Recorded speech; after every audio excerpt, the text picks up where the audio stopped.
Hello and welcome everybody out there in YouTube and D&D land. I hope you're all having a fantastic day today. Before we jump into the action, don't forget like, comment, subscribe. All of those things help us out tremendously. If you are interested in supporting us a little bit further, consider becoming a member here on our channel. Or you can join our Patreon. We do have 2 open slots available in this game, 1 to 2 open slots available in my Friday game, and we have an open slot available in our Saturday game starting in February. If you're interested in any of these, just reach out to me and please let me know.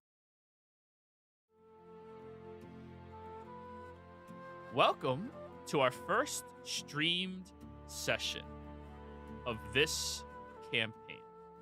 We're starting a new story arc, and we are down a couple of players, but we still have 4 of the originals in this group. The 2 labeled under open slots are just filling in to make sure that we get to play. And, well, it's a holiday. Why not let people join in and play? One of the perks of being in the community. This is a, well, different game than most of the ones that I run. We are inside of Exandria, in the wastes of Xhorhas, where we began. A boat sailed into Jigao with a couple of out-of-towners from Tal'Dorei, hearing rumors of a unique magic called dunamancy that emanates from this location and seems to have been researched heavily. They've come across the ocean in order to find and actualize it for more people of the world. As they were arriving, the boat was being infiltrated by 2 rogue groups. One group led by Lefeth and Kiana, who had a task to find a specific objective on the vessel and an individual and see what their intentions are with that objective that they are seeking as well. The individual that we had just spoken of was a part of a different duo, Taldrin and Eula. Taldrin, who is not with us for this session. The 2 of them were venturing onto the same vessel, looking for something to hand over to the Black Hand, an organization based out of Jigao that has been, well, making a name for themselves over recent times. And they were trying to blackmail Taldrin into doing stuff for him, but luckily Eula wanted to save him from their grip, and he wanted to make a little bit of money before skipping town. All 6 of these individuals encountered each other as if by fate and design on the vessel, having to fight the crew, kill a couple of them, but managing to capture a locked box. The group all went back to the shoreline after creating a false box to replicate it to hand over to the Black Hand agents in order to leave town. You all rested up inside of one of these broken down homes in what appears to be used to be a very nice neighborhood in Jigao. So, after that, you identified that the box had a level of necromancy in it that was notable, strange, and powerful. And you realized that Lefeth had a job for all of you to make some money. But in order to do that, you'd have to kill the 3 leaders of the Black Hand. The party, some of which had some feelings about this, but most of you thought that, you know what, these are bad people. If we can make some money off of doing the right thing, why the hell not? So one by one, you hunted down the 2 lieutenants and the agent in charge of the Black Hand. After that, you gathered up the money that Lefeth was owed, he distributed it to each of you, and you left town, walking down the Emerald Loop. Heading southwards and hoping to find your way over to Rasona, you encountered a strange location where all of the denizens seems to have disappeared mysteriously. After venturing into the water, you found this large froghemoth that seems to have been a malformed malpractice of magic on some wizard or individual who was corrupted by something. You managed to slay it and ventured into the cavern where you found a couple of these strange leeches on dead bodies. These leeches you all believe to have been the source of magic that was causing these froghemoths to be created when they attach onto individuals. You managed to kill a couple of them, bag a couple of others, and kill the remaining frog hemoths that were down inside of that area, finding a little bit of money and a little bit of information about some things that have been happening that I think some of you have forgotten about. After all of that, you ventured over to the barbed fields, encountered a fallen star that emanated with a very unique, powerful magic that would chaotically instill anything with magic that encountered it that had the potential to wield magic. You all did some experimentation and got a couple of interesting artifacts, as well as a handful of completely fucking useless ones. I'm very sorry, but that's how chaos works, guys. You made your way over to Bazazon, where you ordered a group of soldiers, paying them to be able to escort you out to Rasona. You only stopped at a large location that would later be named the Battlefield Hobbs, where there was corrupted magic within the area, and you wanted to investigate why it was there and what was happening. You found that one of the soldiers who were in their ranks was actually working for an organization called the Children of Malice, wanting to find an ancient rune that was held out there and see if they couldn't reactivate the latent magic in order to break the veil and allow their queen, the Spider Queen, to come forth into this domain. Luckily, you stopped this individual in their tracks, capturing them, neutering them of their magic, and sent them back to Rasona. Once you all arrived here, you ingratiated yourselves with Den Miram, who was in charge of, well, criminal activity inside of Rasona and the localized area here in the Dynasty. They granted you a home to stay inside of and offered you a little bit of work while you are here. If you would just hunt down a couple of other Children of Malice in town, you might be able to gain some favor within the Kryn Dynasty, and in doing so, allow your two mage crafters to be able to research and find whatever it is that they are trying to find around Dunomancy. You managed to hunt down one group and organization, infiltrating them, and use a, well, admittedly decent tactic of distraction and lying in order to separate them, send them into some of the guards, and capture the others. You gained a considerable amount of favor here in town. And now, this is where we begin. Some weeks later, as all of you have been spending time here in Rasona, taking a little bit of time to yourselves, learning a bit more about this culture and civilization. We start as you all wake up early in the morning, or what you can only assume is morning. You go out into town, as you all usually do, and you all were asked if you could head over to a blacksmith shop early in the morning. Pick up a few items that are going to be needed for the forge here at your home that has already been completed and fully constructed. So, as you all wake up, I would like each of the players to go over what state your character wakes up in, what they look like, and how they go about their morning routine. Let's start with Lefeth.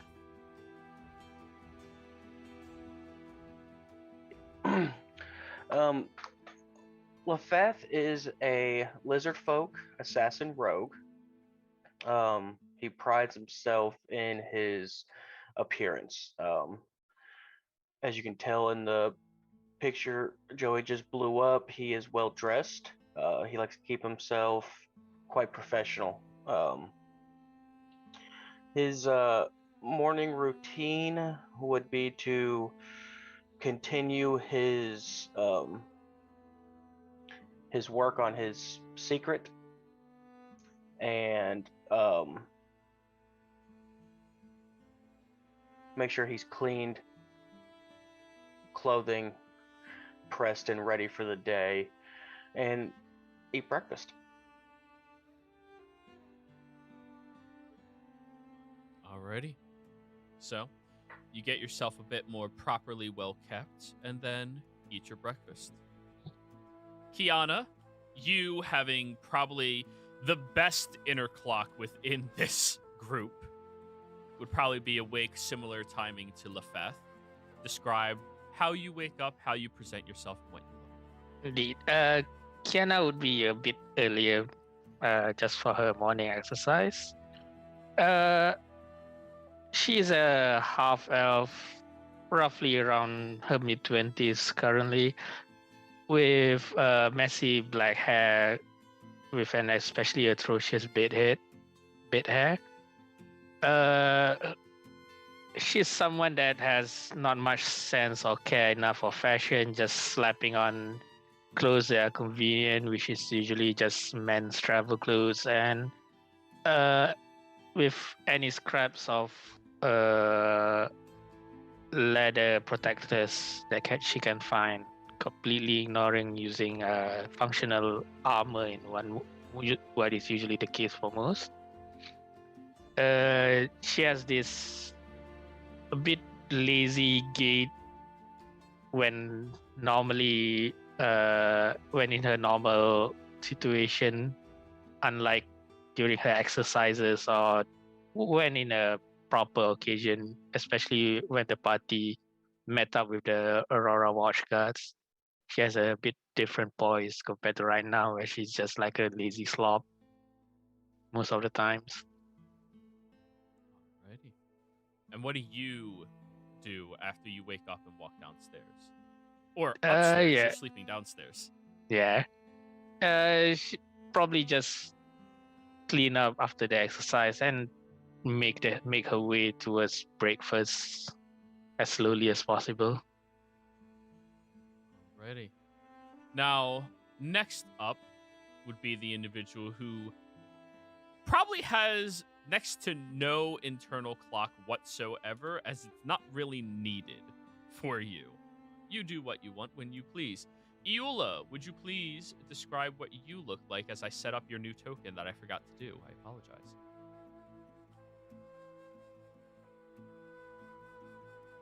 That's okay. Eola is a Lotuston halfling, measuring at 3'6". Ooh, tall. Once the character art is ready, you can see dark tan skin, blue eyes, brown hair. Eola is a druid. Whenever she decides to wake up, her morning routine will be just get breakfast, make sure her clothes are...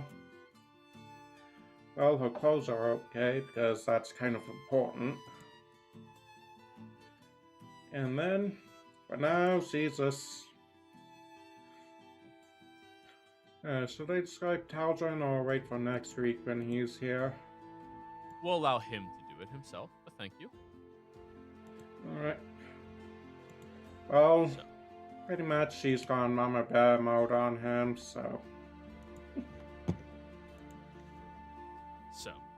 You all have woken up, one by one come downstairs and eating breakfast that has been so gloriously prepared for you by... Who can name that notable NPC, everybody? First one to name it gets a DM inspiration. Go, go, go, go, go. Baron? There we go. You got DM inspiration. Congratulations. Got to be on your toes, people. We're back from vacation. So, Lefeth, congratulations. Varen, who has prepared all of you a glorious meal, as per usual. You don't know where the hell they get grapefruit from. Valerace, please mute when you're not talking. Sorry. You're fine. But grapefruit in the morning with some not stale bread toasted with some very nice herb crusted butter as well. It's pretty freaking good. So, you all end up eating and start heading into town, picking up an order for one of your housemates. As you are walking through town, it's a very lackadaisy day. Now, you've encountered a couple of unique things here in Rasona. One of which is the fact that once a week, the sky opens up on a bright day and every denizen who is a worshiper of the Luxon goes outside and prays to the open sky, including the Drow and Duragar that keep this place dark for their own adaptation to this location. It's strange, and you just had one yesterday. But it is their culture, it is their religion, and who's to say that they're any more right or wrong than anybody else, right? As you're walking over towards the smithy, you see that there is, well, a little less activity outside than usual. Maybe more people are just sleeping. As a city that never sleeps, it's a strange thing to consider, but it can happen. And you make your way over to one of the local smithies. As you are walking there, you hear the loud clinking and clanking of metal coming from inside, and you hear a voice of somebody echoing, bellowing even out here, seeming to be talking ambiently. If you all would like to step inside of the building right over here, you're welcome to do so. Yes, of course. As you all are walking in, Raznim, would you please describe what you look like and what you're doing here in the smithy? Raznim is easily a 7'6" plus size minotaur dressed in what can only be described as an eccentric suit. As his jacket has red on one side, blue on the other. One side of his pants are white, the other side is black with a vibrant purple shirt underneath and a loose green tie. Black hair that's pulled back and horns that are carved into scenes of forests, rivers, mountains, fire, ice, day and night, of just all these intricate carvings as he's just standing there talking to the blacksmith. I understand for the delay, but I do need this package. Ballo, you are the blacksmith. Your last fucking day of work here in Rasona. Or at least in this smithy. You can do whatever you want after today. Your last one, though. Would you please describe what you look like to everybody? Ballo is an orc with reddish skin, and as tall as Racine is, Ballo is bigger. At 8 feet tall and over almost 400 pounds, he is a mass of muscles and scars all up his arms and the exposed part of his chest. Right now, he's wearing nothing but a set of work pants and a leather apron, no shirt, nothing else. And his arms are just covered in the burns of years of working a smith. It takes time to make things properly. You rush me and you get bad product. So, as the Time two is- of them seem to be... Go ahead. Time is but a construct that is used, doesn't need to be used.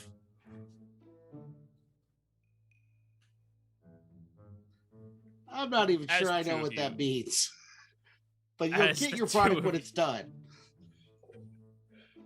All right, now I'll go. Sorry. As the two of you are having this conversation, you see admittedly the smallest people other than goblins walking into your shop. Kiana and Iola, who are both very tiny given who they are, and then Lefeth as the tallest member of this old party. At how tall again? You're 5'8"?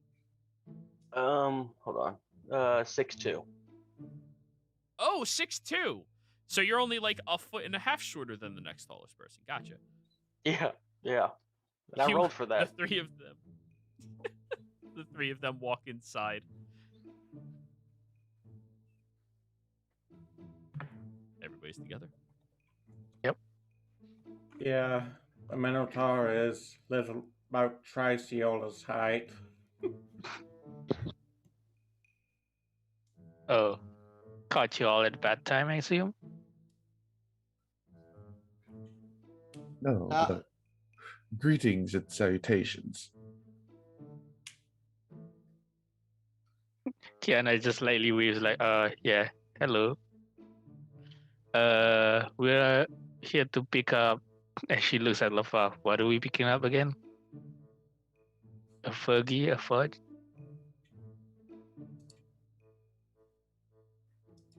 Honestly, I think I might have zoned out on that. Where we're picking something up. Sorry, Joey.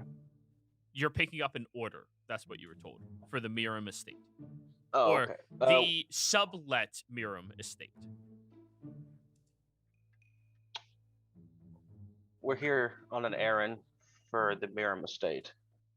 We were told that there's a package to pick up. Ah, for the Miram estate. That is quite interesting. I was supposed to deliver one to there. Oh, well, I guess they decided to add a middleman to this. Well, as you can see, I am not a traditional man.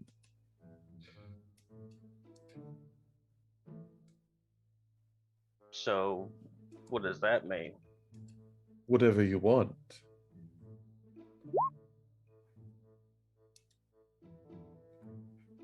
Me, it means you are huge. Oh. Oh. Okay, I got you now. Well, they I'm not really much of a man either. Male, not man, though. Indeed. Do you? Is the package ready? I'm just waiting on him to finish it. How much do I have left to do? Probably a good 4 hours or so, but also, you've been working for 9 hours, so it's time for you to take a break, Ballo. It's your last day. How much do you really give a damn? Yeah, sorry, it's break time. It'll be done in about 8 hours or so. Just come back then, and it should be ready. I'm gonna go get something to eat. I'm just gonna take off my apron and hang it on a hook and go find a corner I can sit on an anvil and just open up a bag of food. There's a lovely corner over here where you can keep the heat of the forge on your back and look out the window at the gray, cloudy sky that perpetuates over top of all of Rasona and the majority of this territory.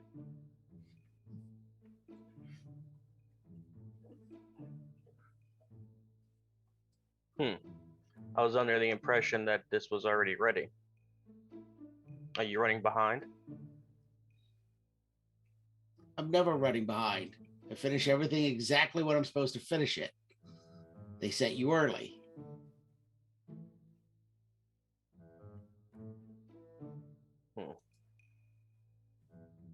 We were told it was ready as soon as we got here. When we were asked to pick up this package, did it seem like there was urgency in Varen's voice for the package? Not urgency, just availability to continue work. It would lead to you finally having something interesting to do once you get it, though. That's kind of what he was alluding. Oh. And how long have we been twiddling our thumbs? Well, real quick, Ballo, you were told that you are not allowed to reveal the contents of what you are creating until it is delivered to Den Miram specifically. So am I supposed to be delivering it? No, you're supposed to package it, hand it over, and you're not supposed to reveal the contents to anybody except to the people who are getting delivered it specifically at Den Miram. So, yeah. It's typical. So is there someone else that owns this forge? I'm assuming I'm just working here. Yeah. In this civilization, everything runs mostly 24/7. So you're just picking up the next 15 hours of work at this forge, paying off your last bit of owed time. The other guy probably sleeping somewhere. Well, you'll have to talk to Denmar if you want to ask him about when this was supposed to be done. I just make what he tells me to make. He should be here in 12 hours or so. As Ballo turns to say that to you all, you notice something strange for all of you who have lived in Xhorhas your entire lives. There's something shining on Ballo's head through the window. You have a little something right here. Just rub a suit-covered hand over my head. Yeah, and it feels warm, and when you look out the window, you see a open spot in the sky. And then you see a second one, and a third. Then too many to count, just holes opening up in your sky, allowing a very bright, shining light into Xhorhas, into Rasona. This can't possibly be good.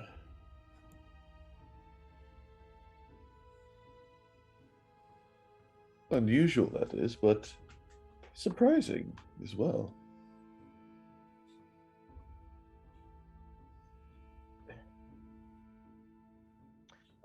How's the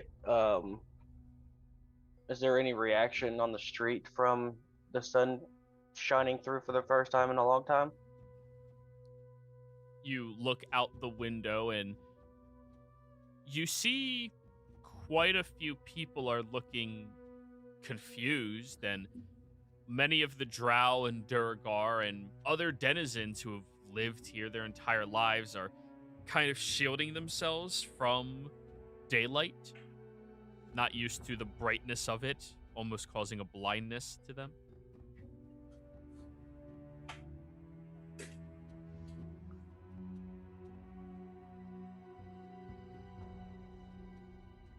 And then you all hear a bellowing voice emanating from the skies.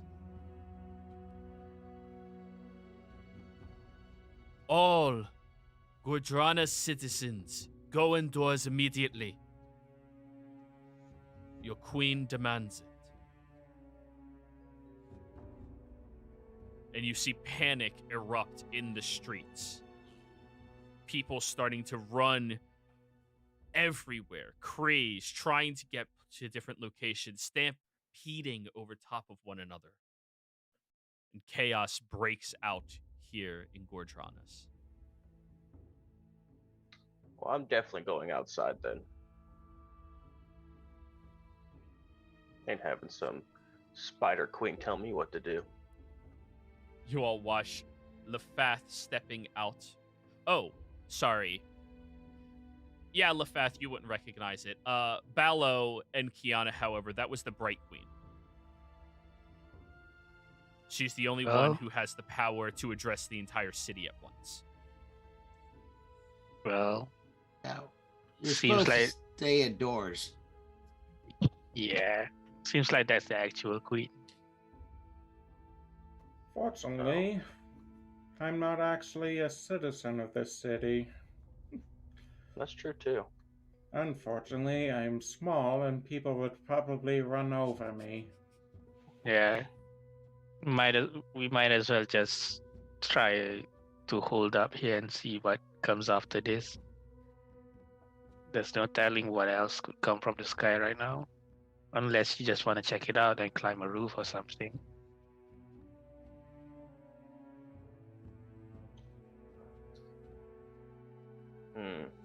I could do that. I'm gonna do the same thing, but I'm gonna literally climb like a two-legged spider onto the roof because I have that neat new cloak. Yeah, you do. And Eula. Oh, by the way, can you change your display name on Zoom? Eula, I assume that you're going to spider climb onto the roof? Yeah. Spider, then climb onto the roof? Do you need a hand up to the roof? I've got it. I'm assuming she does as well. Very well. Don't worry. Both of them have their own unique talents. I guess that's the word. I see. So the two of them go outside, and during all of the panic and craze, Ballo, you see somebody apparently gets the bright idea of looting as they're coming over towards your shop that you're working at. A little goblin is sprinting towards the now open door. And I'm gonna wait for him to get real close, and then I'm just gonna slam the door in its face to make sure that it hits him on the way in. As he's coming in,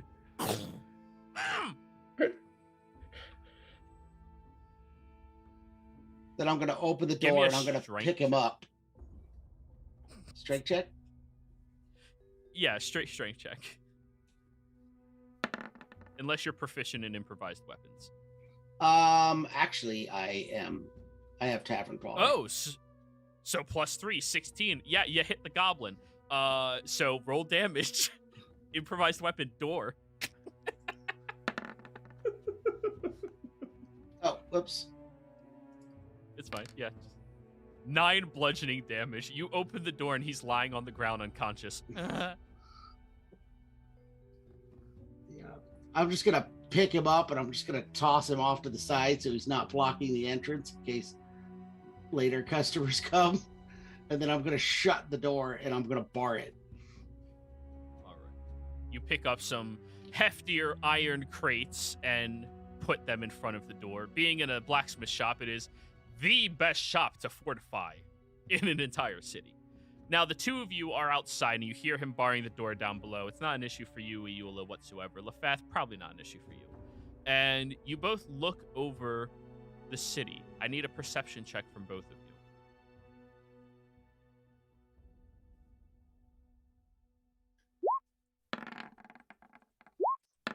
24.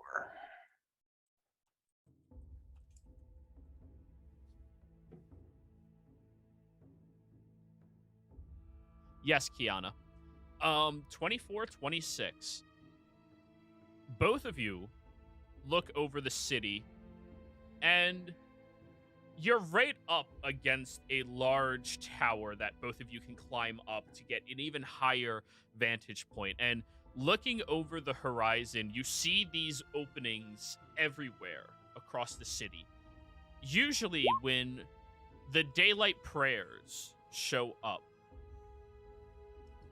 there's a soft ripple opening the sky. You both notice a red rim around each of the holes that shocks and jaggedly spreads them open, almost forcing them open. And it's emanating across the entire horizon of the city, everywhere across it. Do they And kind even of just by looking at it for a minute, it covers about half the city already. are they like those phenomena we saw in the Jagged Wasteland? Which phenomenon? I guess the weird portals. Arcana check, please. Oh god.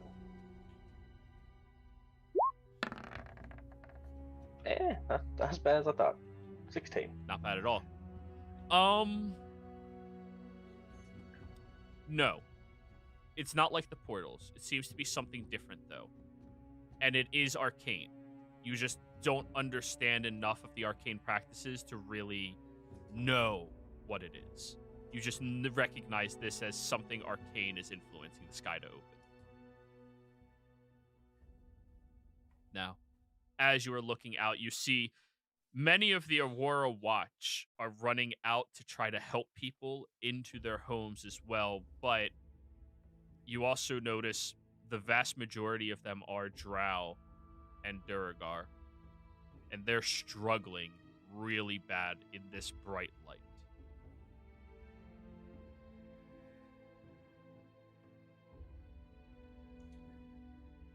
Quick question, Jero. Is there Joey. like a sorry, old habits die hard.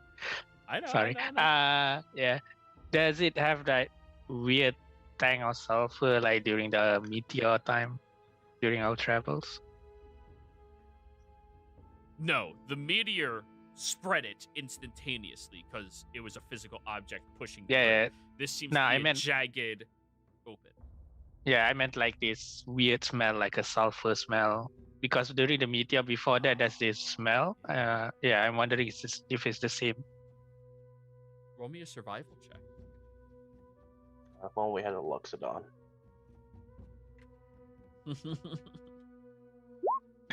Ooh, 14.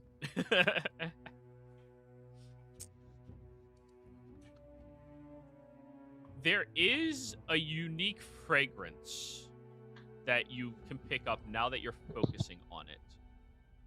It's a sweet nectar or honey smell. And when you start sniffing around, it seems to be coming off of Rasnim. It's not like a cologne, it's like he smells like that. Damn, that you put on quite a perfume, my friend. She speaks to its last name. I do not wear perfume. Oh, are you referring to the nectar spell? I'm afraid that is natural. Ah, I see. Interesting. It kind of blindsided me since we are in the Forge and all. Many people are surprised at the spell at first. Through that.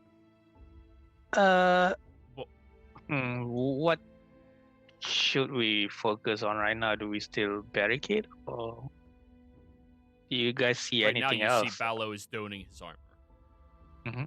And as she just pokes her head out, what's the deal with everything right now, Lafaf?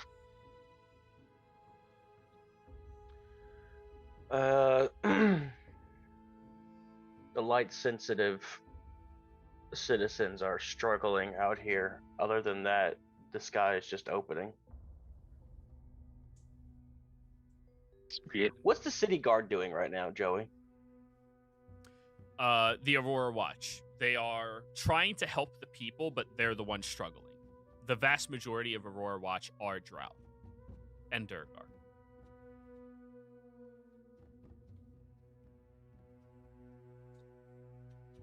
I believe we should go and assist the Aurora Watch.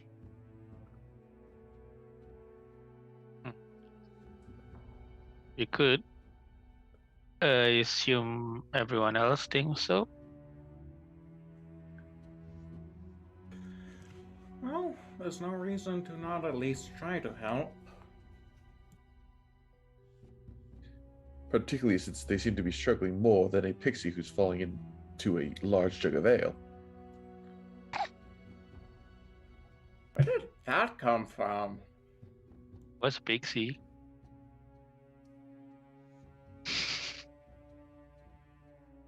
Do you not know what a pixie is? No.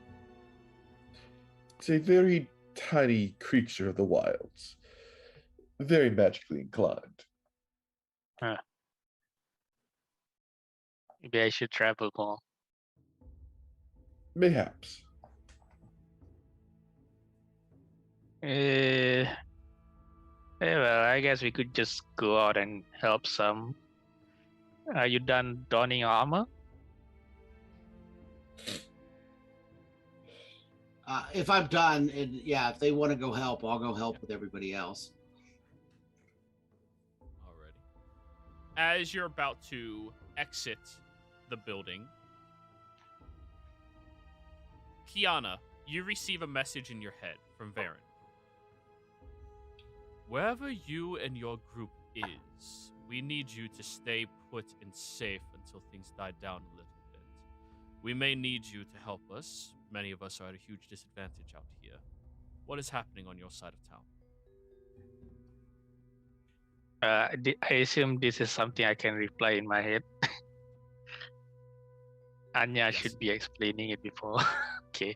Anya has explained it. Yeah. All right. At the forge, you sent us.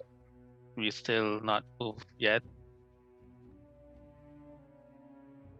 Should we make our way there, or should we help the guards?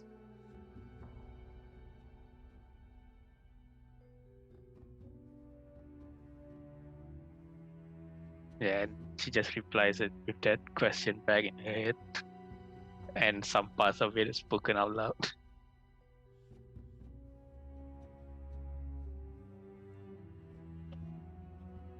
The guard can handle evacuation.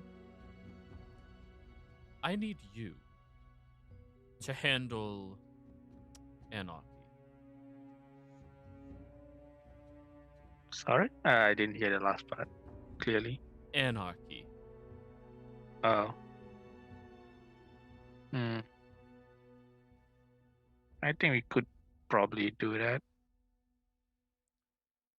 As you receive that portion of a different sending, attack off these spell slots. You hear from outside, "The Luxina betrays us!" Somebody running past. Oh, that. We're being punished! Dispelling the darkness. Told you not to bring in non-trowels. She just quickly pokes her head out. The five. That guy is screaming things. Varen wants us to take care of it.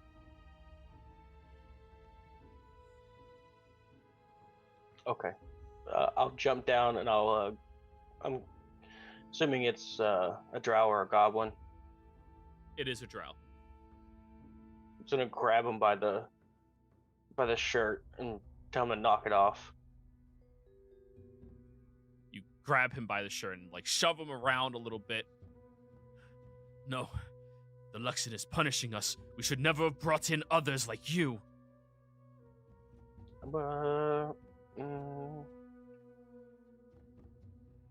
Murder's legal in this town, buddy. Yeah. I'm gonna look at him again, and I'm going to I guess start my hungry jaws movement. Like, I'm kind of hungry right now. Do we really want to do this? Roll me an intimidation roll. Oh, I'm not good at these. Oh, I guess I am. 18. The individual tears a portion of their shirt as they start running away from you, and you do that.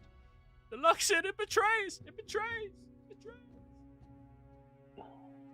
Just keeps running off. Maybe try calming him down next time instead of reinforcing his belief. I don't know. I'm in support of just smacking him unconscious. I thought that show was quite impressive. Yeah. Well, in any case, our caretaker from the den said we can go out if we want to solve issues like that screaming guy. And then we can meet up at our home, hopefully, since it should be better protected there. If you two are willing, that is. I am willing to accompany you, yes. Anything's better than sitting here in this forge. It's not mine anyways, so. All right. Should we make our way there then? Indeed. Very well. So, as you're all readying yourselves and stepping outside, you notice a few individuals looming towards the building with all of you stepping out here. These individuals seem angry right now, livid, as you're all walking out. And they look between one another, and one of them opens his mouth to say something, and in that instance, Lefeth, you see the symbol of a spider on his tongue. I would like you all to roll me initiative, please. Nah. Don't forget to click your token.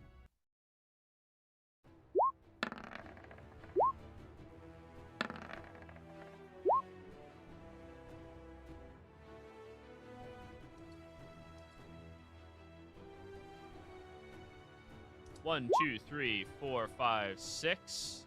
We're missing 1. Eola, Lefeth, Balo, Kiana, Raznim.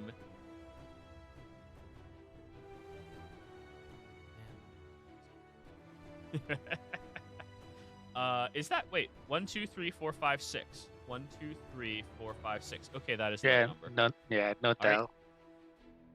Eola, a split second after Lefeth notices, you also notice. And they're targeting you.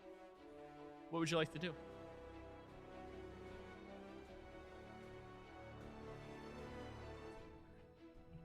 That one. Right there, closest to me. Yeah. I will form up, see if I can drag him closer to Ballo and Kiana. Already. A 13 misses. As you reach outwards with a little stem, a whip emanates and you flick it out towards the individual. As it is going towards them, they nimbly dodge out of the way from the strike. Alright. I rolled bonus action Shillelagh just in case. That is a bonus action, right? Yep. Yes, it is. And that will be my turn. The Drow Anarchists are going to go next. They look... I rolled 18. Should have just before then. You rolled after everybody. Yeah, I apologize. All right, Raznim, you see that they begin readying some weapons. A short bow from one of them, and the other 2 hand crossbows. What would you like to do? I'm going to step over here. Like, this is going to be a fun night. I could just tell it. And first thing I do is I'm getting a fighting stance. And instead of punching, first thing I want to do is Breath of the Dragon. So I'm going to exhale a cone of cold at them. At the 2 down here? Yep. You all watch as Raznim stance downwards and exhales this large, frigid frost out from his mouth over at the 2 of them. That's a con save or a dex save? It is a dex save. Alrighty. Roll number 1 and then number 2. 11 and a 3. That's a failure and a failure. They both get caught inside of your cone. Go ahead and roll your damage. 6 points of cold. Watch as they immediately become a bit more frigid, a bit harder to move, and frosty. And then I'm going to 5, 10. I'm going to swing towards this one. All right.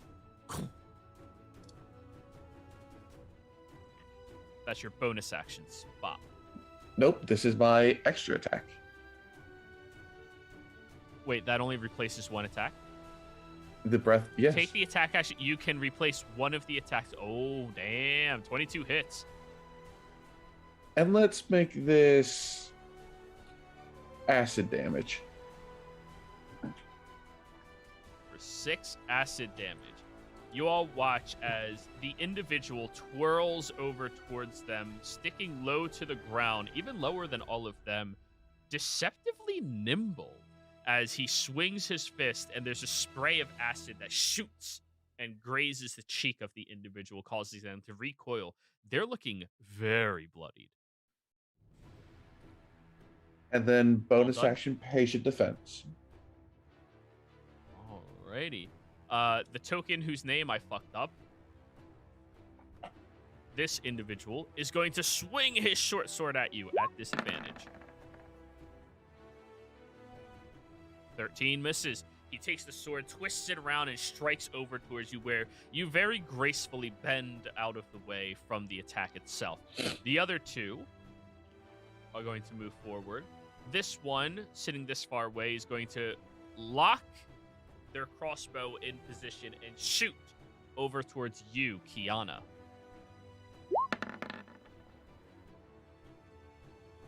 $15. Missile attack, Alrighty. and it goes to me. Ooh. Hey! As the arrow is flying true towards you, it veers off and strikes at Iula. Iula, does a 15 hit you? Nope. The arrow impacts your shield as you give a small smirk over at them. I told you guys, that's a good fucking item. Do right. The other one back here is going to shoot at Kiana, not realizing magic at play, and as it goes back over to Iula, a 7, it barely even touches your shield. Tink! And that is going to be their go. Actually, this one should probably move back a little bit. This one should probably move this way a little bit. That one tried slicing. Yep, that's all of them. Lefath. This doesn't look like an organized attack. It looks like an attack of opportunity.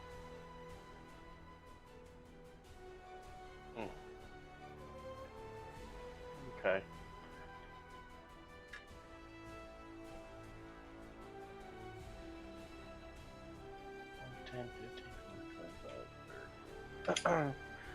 Okay.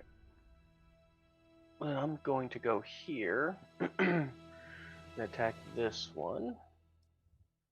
Go for it. Try to hit him with my rapier, and that does not do anything.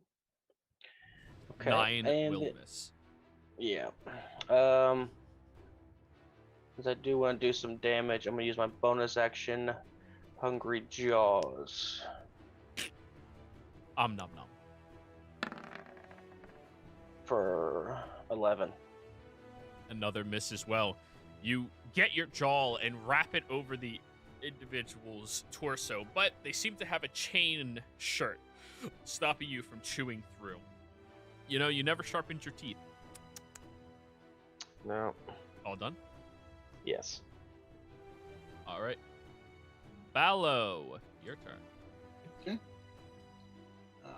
I'll move up here and attack that guy with my battle axe.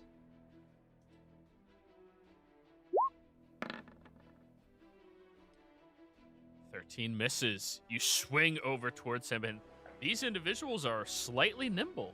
Also, you haven't swung your battle axe in a little while. Too much time at the smithy. I will take my second attack then. Go for it. Nice. You were just calibrating. Yeah. Just Roll your trying to get that damage, worked but how out. do you want to do this? Yeah. I'm just gonna take off like one leg as I move on past him as he falls to the ground. And I'm just gonna let him bleed out. So, you all watch as the first swing goes wide. The guy chuckles at him and sink.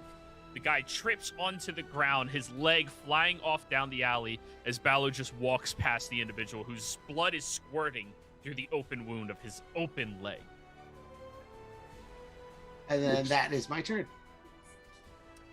All of you have heard you don't fuck with the blacksmith, but now you see why. All right, Kiana. Yep. Yep. She'll just takes out a new sword, rushes in, reckless without rage. Reckless without rage. Sounds like Indeed. a band name. Yep. Ooh. That's Ooh. Ooh, Alright, that's a how do you want to do 16. this? Yep. I just quickly rush in and just lop his head off. Taking notes from what you saw that individual do, you go over and decapitation! The head goes flying into a crowd of individuals. Yep. That was your first attack. And yes, I don't have any movement left because that's 30 feet. Oh wait, this time? You have a yeet stick. Nah.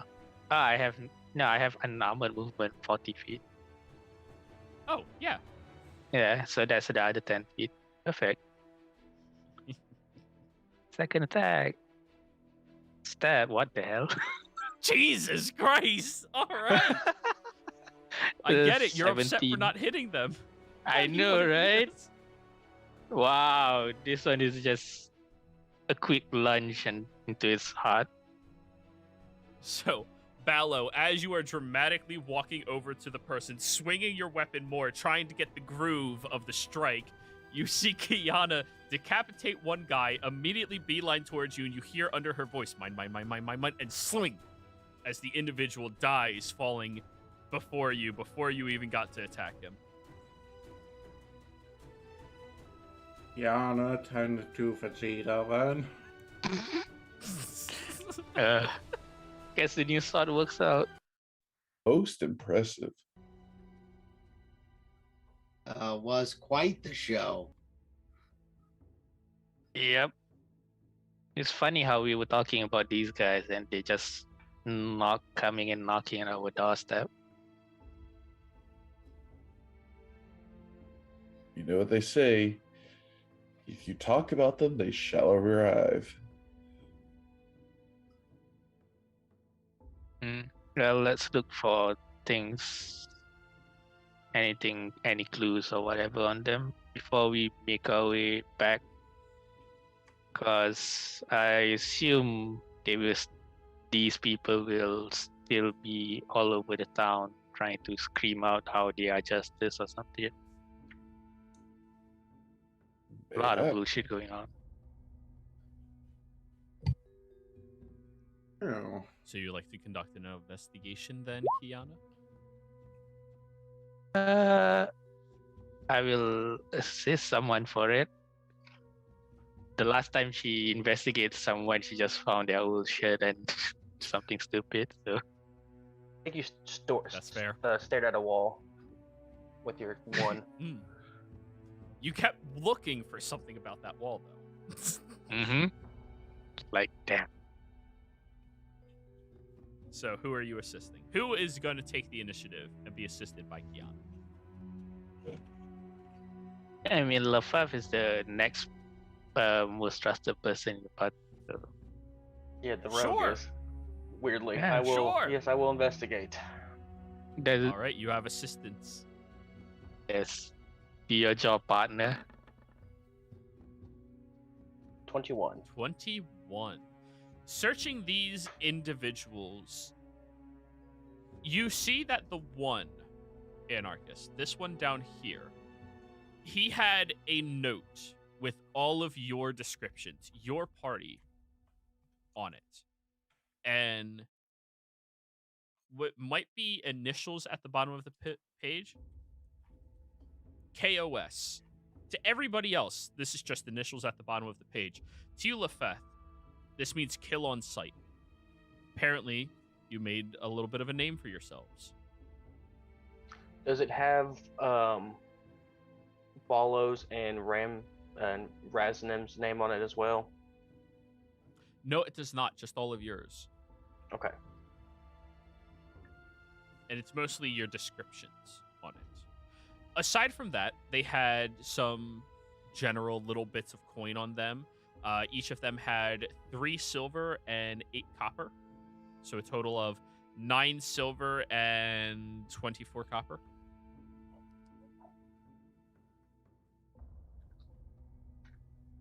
Okay. And then hand crossbows. And one of them has a vial of some type of poison in it. Oh, I'm definitely taking that. Okay. And I'm going to load it in my dagger that can house those things. Yes. Here's the contents of the poison.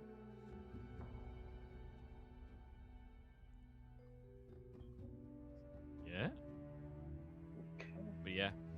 As you're doing all of this, Eola, you being the one now keeping watch in his absence, as well as Raznim, you see an individual on top of a roof, maybe 200 feet away, who's looking at all of you.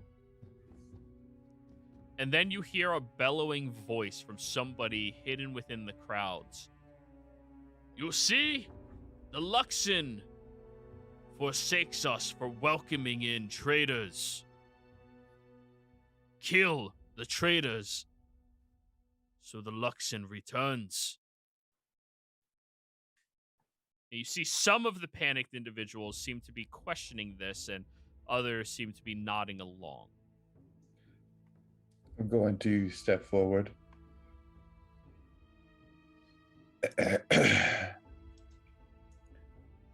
Under the authority of Den Mirim, obey the orders of the Bright Queen and return to your homes. I would like an intimidation roll from you. I will use Chakant Disciple for advantage. Sure. Good call on the 16. Some of the individuals that seem to be questioning it are immediately like nodding their heads and yes, and backing off.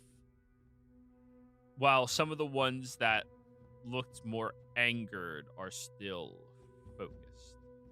Now, all of the players here are aware of my swarm mechanics, correct? No. No. Oh, well, it is a mechanic in place where you take some low-level mobs, or sometimes even higher-level mobs, and group them together to give them resistances, bonuses, and a lot more damage content about them so that they don't just get one-shot by a single fireball. It makes the difficulty harder. Say a group of guards is harder, or a swarm of guards is harder than 9 individual guards. You see about 3 mobs of individuals start forming in the crowds.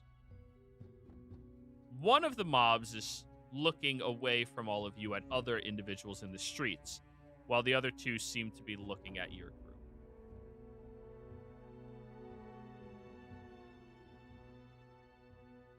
I'm starting to get the feeling that your attackers was a trap.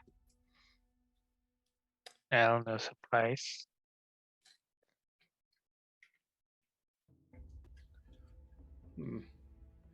Well, whatever the case, we're about to have a lot more trouble on our way, I believe. You already hear the cries and screams of individuals from different alleys and different portions of the town as you start seeing more of these mobs attacking random people. We should break through and either break through or barricade. Quickly decide now. How far away are we from our house? A good 2.5 miles.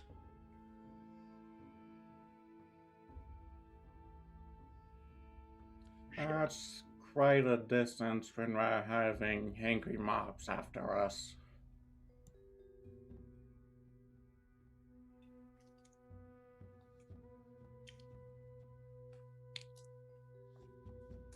A few of the people from the mob in front of you start picking up rocks in the streets, donning weapons that, average individuals keep in this town,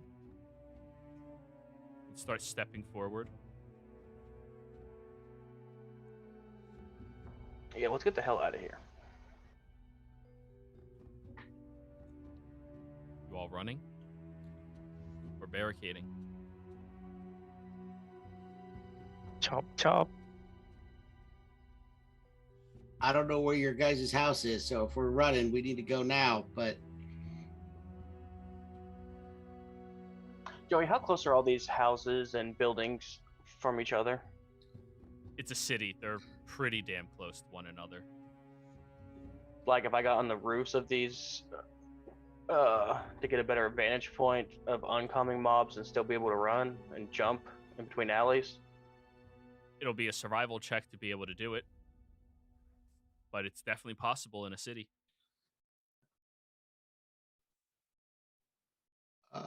can I use my background city secrets to move us faster? You absolutely could. You just need to escape the mob first. So are you all fleeing or barricading? Fleeing. I don't think barricading's gonna work. They already know we're here.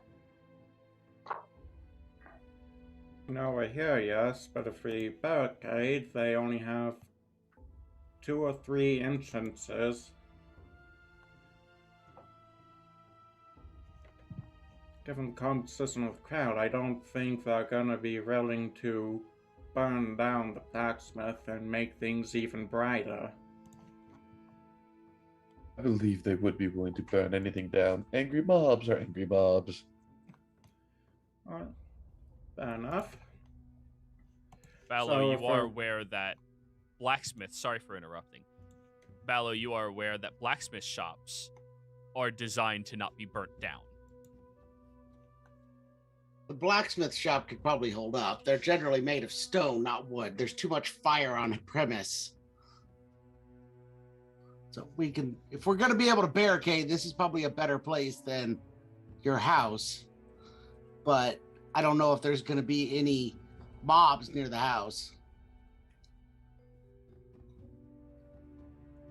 It's in one of the better districts, but I vote we barricade in a blacksmith shop. All right, everybody type in chat, barricade or flee, whatever your vote is. Winner takes it.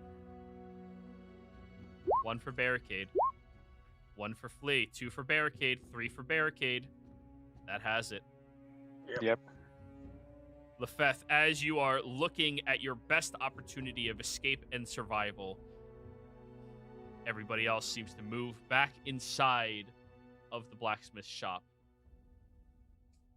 And making a smarter decision, I hope.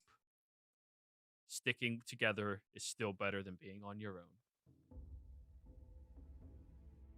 Yep. Start using the heavy boxes to close up things. I will also I would like... Go for it. I will use my innate spike growth. Pretty much just... I believe it's a 20-foot radius, so I can do both of the entrances. 20-foot radius, yeah.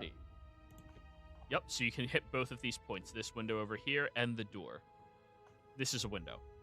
As well as this window over here. Yep.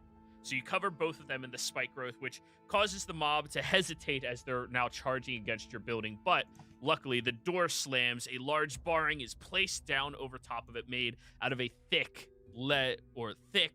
wide steel bar. And then crates are starting to get piled over top of this area. I would like a survival check from all of you to see how quickly you can barricade yourselves in.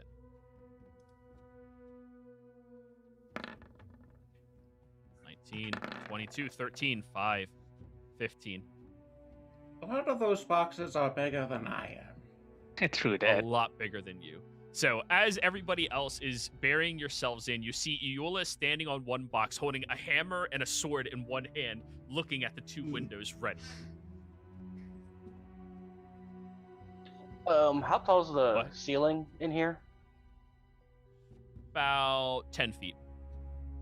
Alright, I'm getting on the ceiling. I'm gonna dangle down like a bat.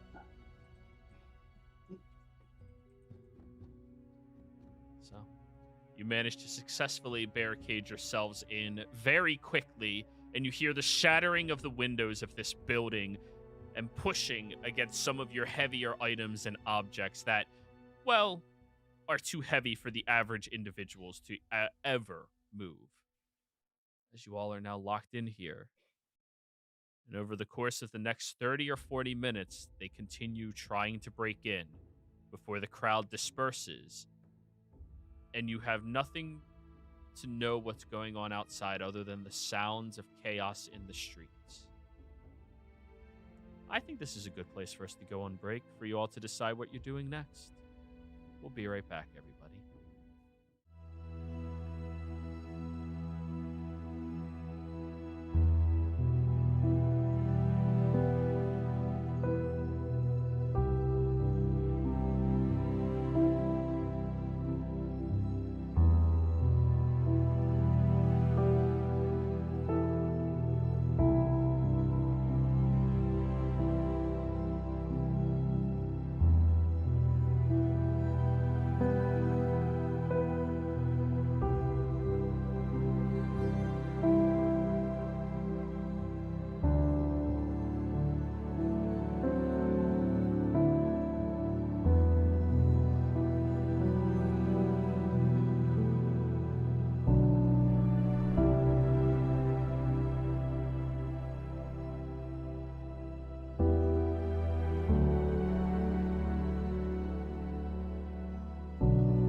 Hello, and welcome back, everybody out there in YouTube and D&D land. I hope you're all having a fantastic day today.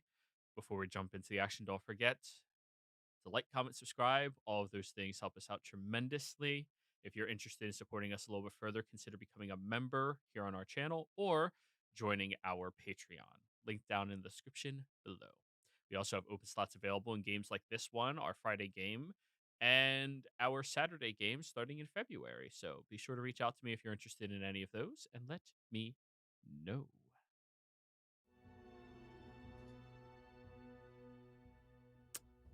Where last we left off, the party had woken up, starting just another average day here in Rasona for themselves, heading to the store to pick up some things and do some errands. And as you were buying some items from the blacksmith shop, getting mildly annoyed at his demeanor towards the entire situation, the sky above Rasona opened up outside of its well season, and chaos ensued through the city streets. A few opportunistic individuals who presumably would be with the Children of Malice attacked you, but it was definitely just an opportunistic situation. They were nowhere near organized enough to make this a planned attack. After that, someone else who seemed smarter tried organizing a crazy mob to attack you, blaming people being welcomed to the Luxon who don't truly deserve it for why it is betraying all of them and opening the skies. You all had a fight or flight moment of panic, and all of you went with Bunker, going into the forge, a large stone-shaped building with heavy metals, heavy crates, boxes, and other fortifying effects inside of it that you can use to better arm yourselves and defend yourselves. After barricading yourselves in and holding the crates and boxes against the windows tight so that the individuals breaking the windows and trying to break in could not swarm the building. About a half an hour goes by before the mob seems to move on, or at least in some capacity. You still hear the sounds of panic outside. You still hear the chaos that is ensuing. And this is where we begin. Some 30 or so minutes later.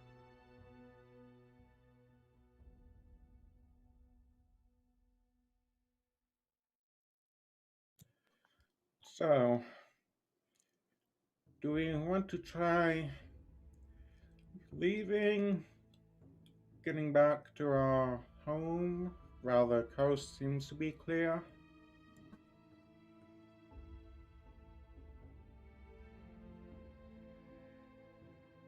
I'd say if we do that, but we do it in haste.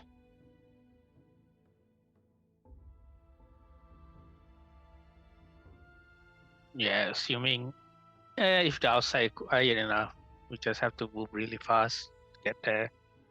As long as we get behind the walls or the inner sector, then we would be fine.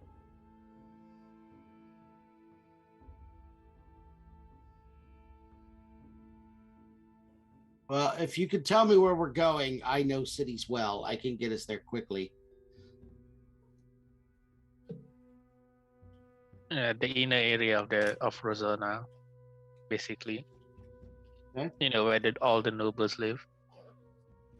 Just need to find an entrance to the sector and we'll be fine. Is enough of their order done for them to take it with them? Or is it completely incomplete? In all honesty, if you wanted to fix it, it would only take you half an hour to complete it, honestly. It's just, that's if you wanted to try. Do we have all the tools that he would need to finish it at our house? I know Osric had some forging stuff delivered and assembled.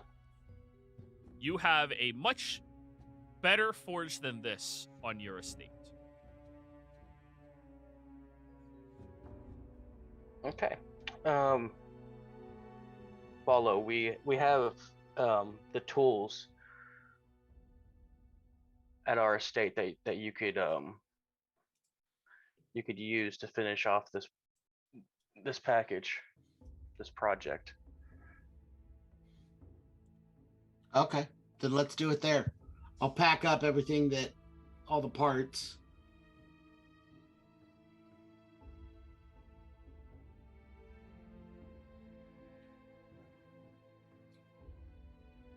So, I brought you all over to the map.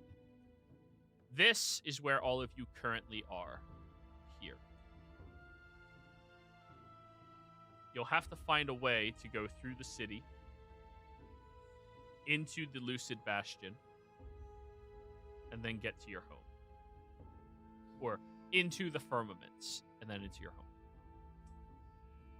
You do have your map on you, Lefeth, if you care to try to organize anything. Feel free to draw on this map. It is your map. Okay. Well, this is our home.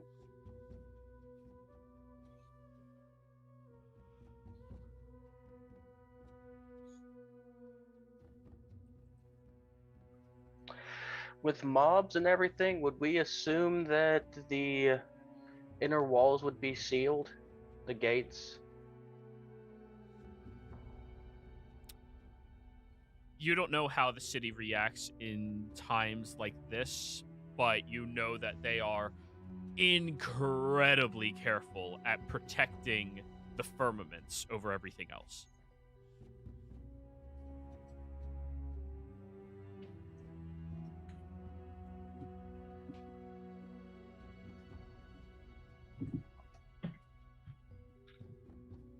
Well, it looks like if you went to buy the, what is this thing you have marked here? Lawn and Order, you get close to your home.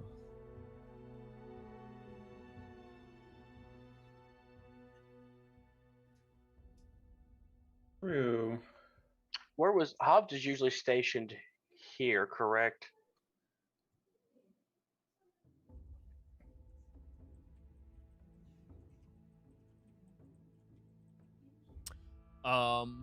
Hobbs Station is usually, it's this building right here.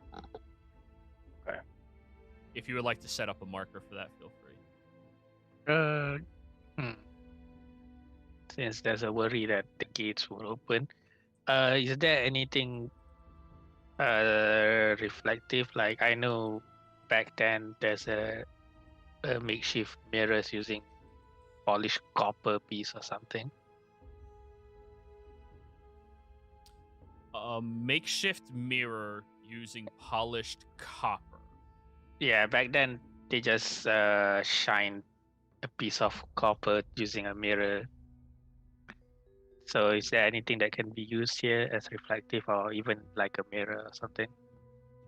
There's copper in here that can be polished very well. Yeah, sure. Yeah. Since if I remember right, the gates would probably be closed, so I could use the mirror to use signals, since I do remember some back then during the training with the watch. True. You would.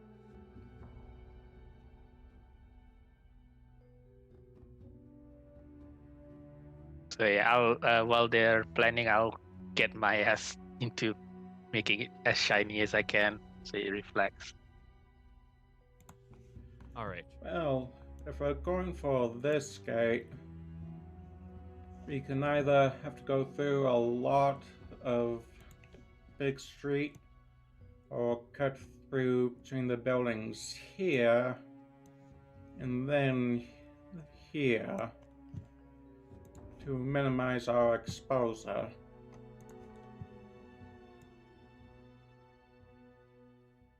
Or we could go along the rooftop of these buildings. That's what I was thinking. You look down at the 3.5 foot tall halfling.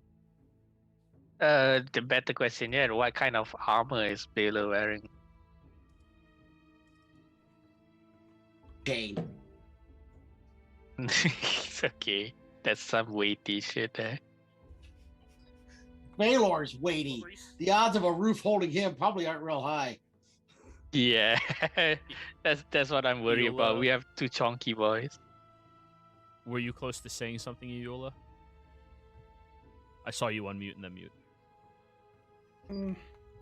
I'm just saying, I only have one wild shape left, and I don't think I can turn into anything capable of carrying people up and down.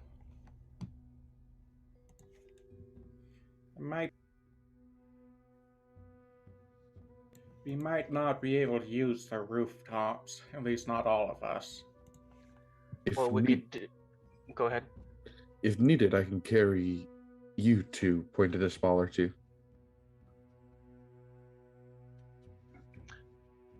We also have an idea. Those who aren't able to get on the roof could stay on the ground, and I could stay on the roofs and be a lookout and kind of guide y'all through the backyards of these buildings.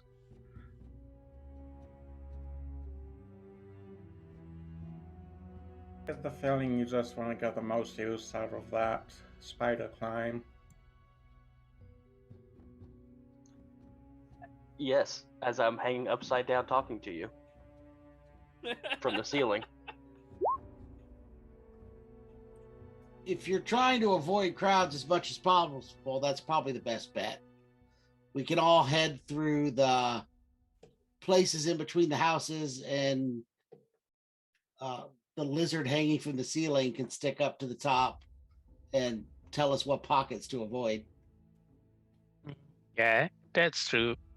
I mean, going in between all the houses, the mobs can't really overwhelm us that easily as well.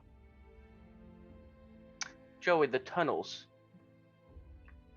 Do we only know the entrance of the Law and Order? The Law and Order entrance, yes. That's the only one you are aware of.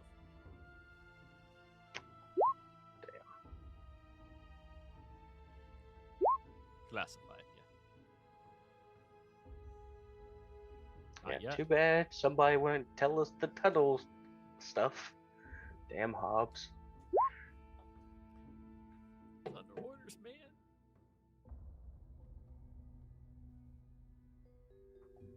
If only we had a wizard with a familiar. If only.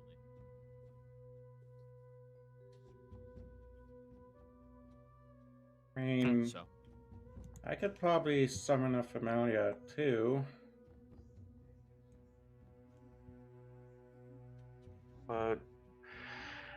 Might do that just so we can see what's outside these doors and windows right now, since we can't. I'm assuming we can't see anything, except for through some cracks. you barred the place up pretty solidly. Yeah. Yeah. I mean, You could see out. They could see in. I mean, you could crawl through the chimney stack, Mr. Lizardman.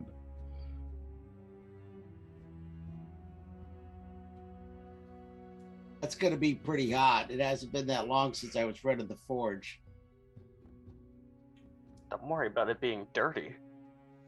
Oh, it'll definitely be dirty. The guy that runs this place is terrible at cleaning up. Yeah, I'm not worried about that either. I'm worried about my clothes getting dirty. If you don't take magic initiate just for prestidigitation, I will be so disappointed in you. I know, right? Dang. I know how to get blood out of my clothes. I don't know how to get soot out. You don't. See, there's the case in point.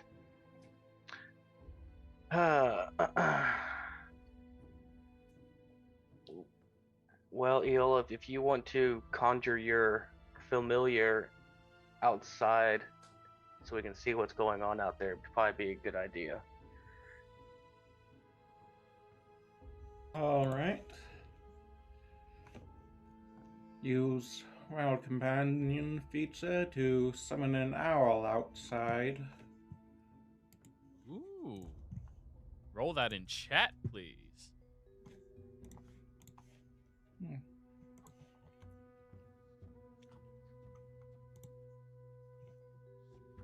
ability to summon an animal form as an action. You can expend one of your wild shapes, so that's it.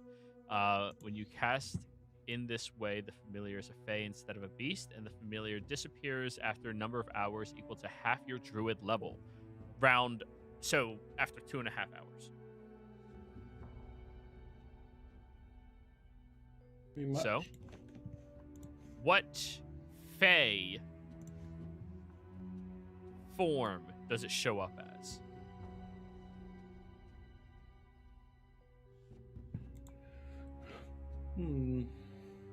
Well, as I said, I was going to summon an owl with my wild companion feature. So, If you want, you all go ahead. if you wanted to, like, initially appears as a fae before turning into an owl. Sure. So, on the other side of the window, you watch as an owl magically appears with a lollipop in its mouth, tilts its head at all of you with dazzly green eyes. Raznim, history check. What to do? That's Clark. Hello there, Clark. It's been a long time. Ooh, Indeed, indeed. ooh.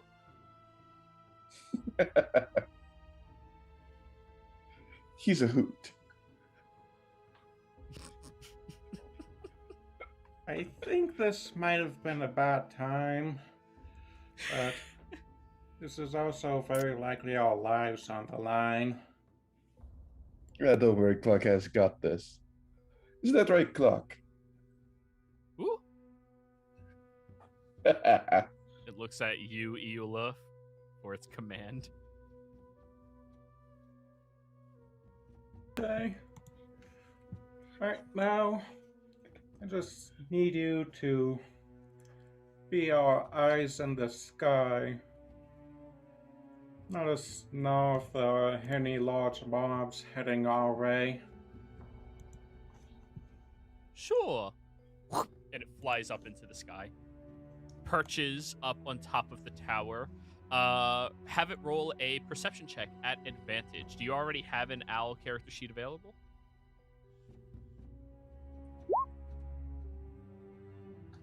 I do not, but I have beyond 20, so...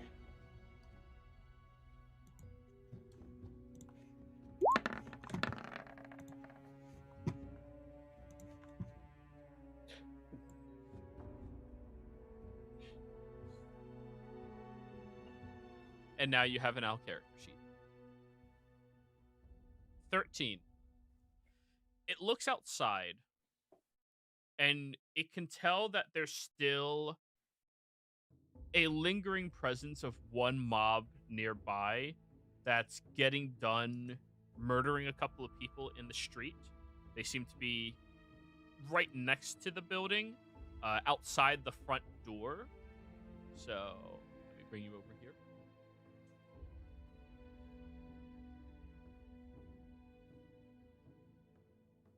From where you are, the mob would be around here, a little further back.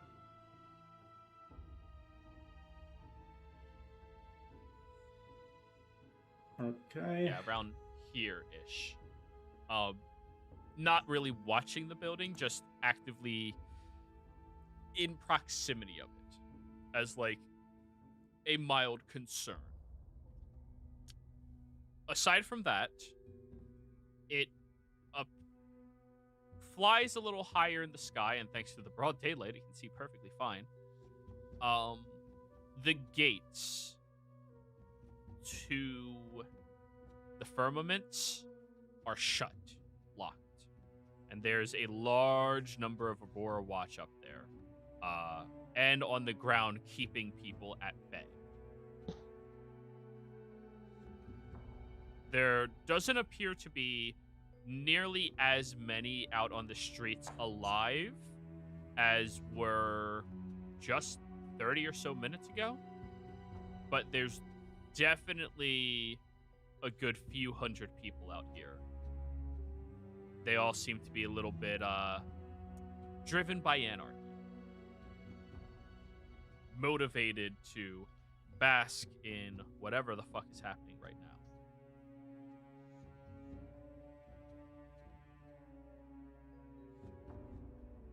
now. Gates are closed, and it is not clear. Have a swarm mob right outside our door.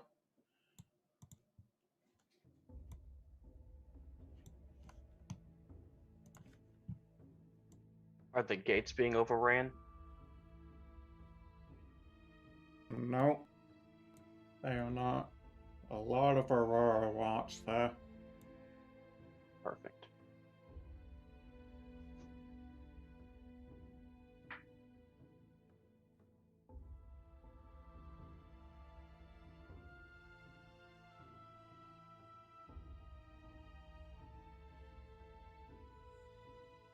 So are we cutting our way through?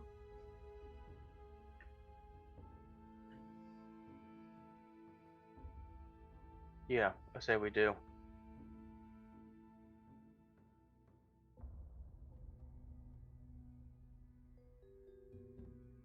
What do you remember, Kiana? Oh. We could have blew the demo sky high right now. Aha! Yes, because that would help the situation.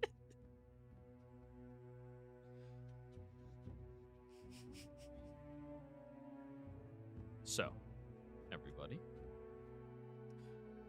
how do you want to leave the building? You know approximately where the mob is. Roughly around the area you pinged that, right? Yep. Right. I'm willing to go first and take the brunt.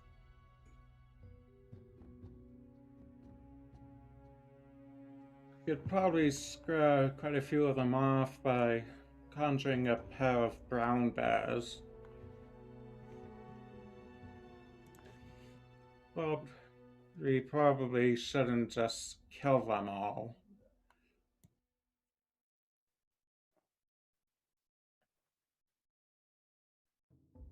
Well, anybody that doesn't want to die just has to run away from us. Simple. I don't think we're in this to chase anybody.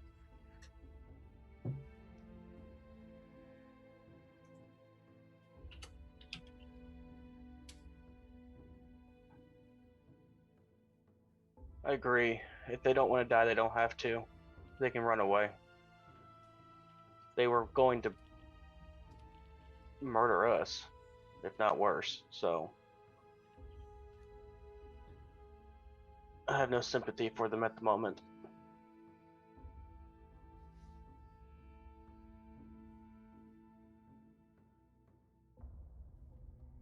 All right. Are we ready Right to do behind you, this? Ballo. All right, I'm gonna lift the bar that I put over the door.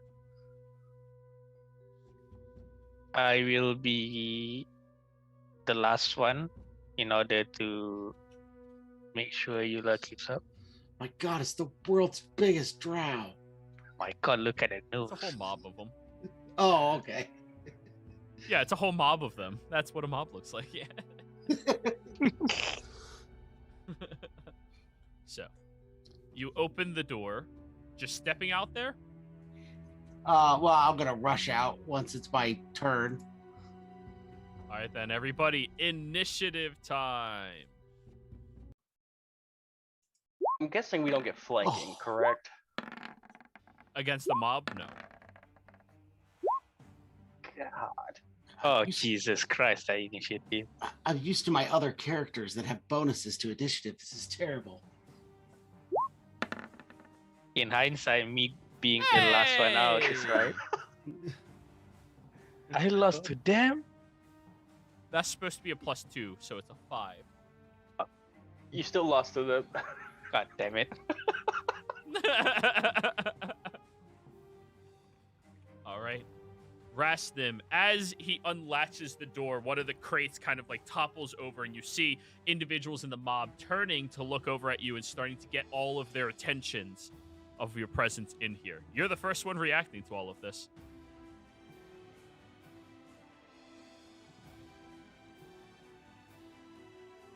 Rastim? Oh, sorry. Okay, I'm Yeah, that's going you. to 5, 10, 15, 20. I'm going to let out 2 breaths. One is going to be cold, the other is going to be fire. Alrighty. You can only do one a turn, right? Nope, it just replaced an attack.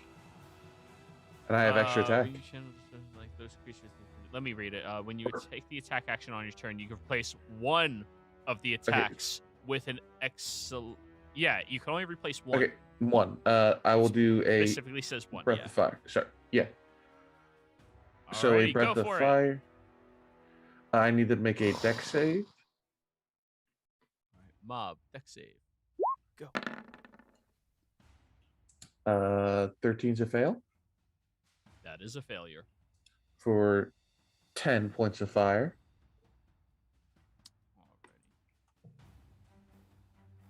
Alrighty. Then I will Watch as good.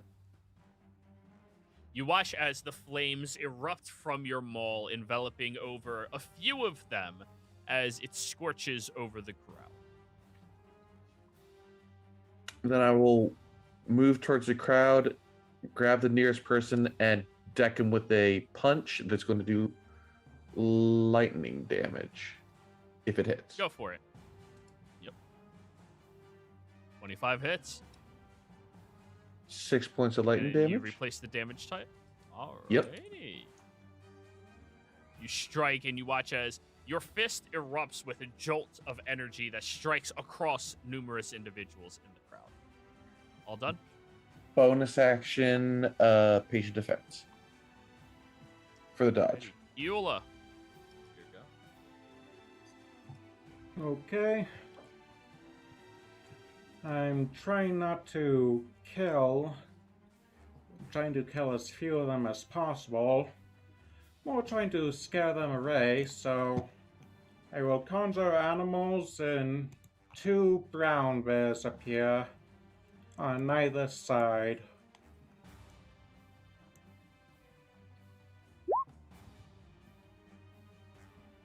So.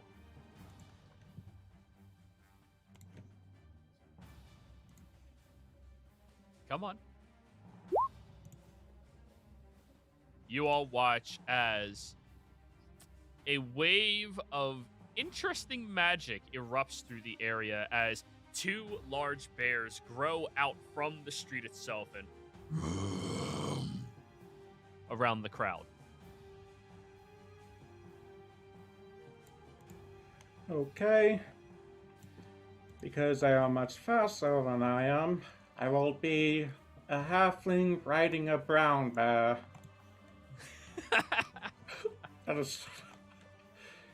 That will be my turn. That's I the roll ending. this. Oh, Yep. I have to roll initiative for the bears as a group, separate from my own. So yep. Go for it. Lafath. Okay. Actually, hold up. The bears go before you.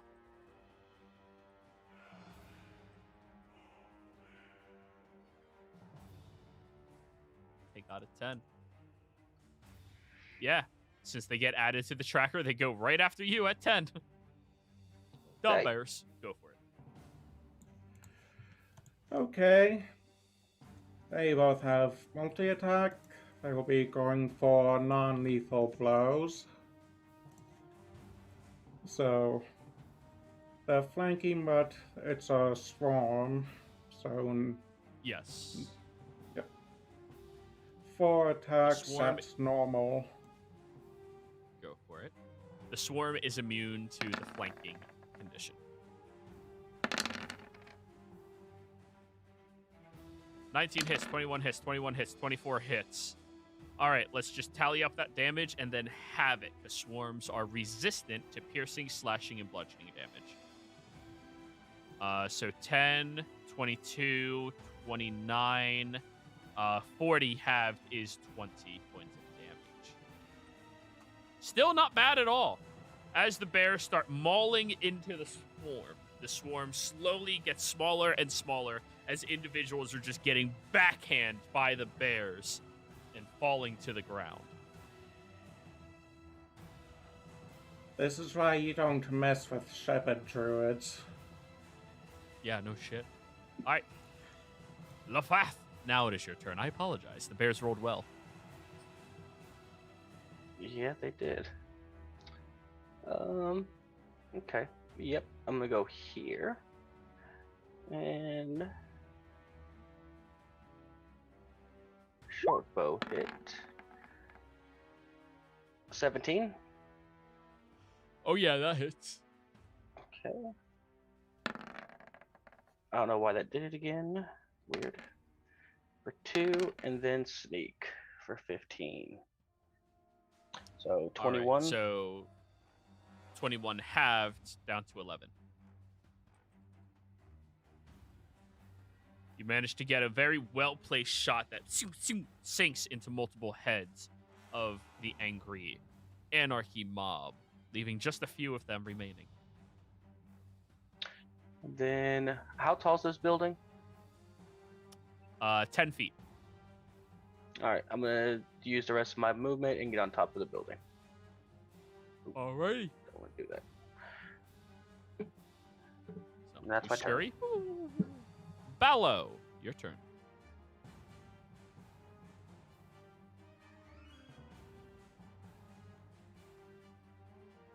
Paolo, you're muted. Yes, sir. I'll swing into the mob. Attack 1.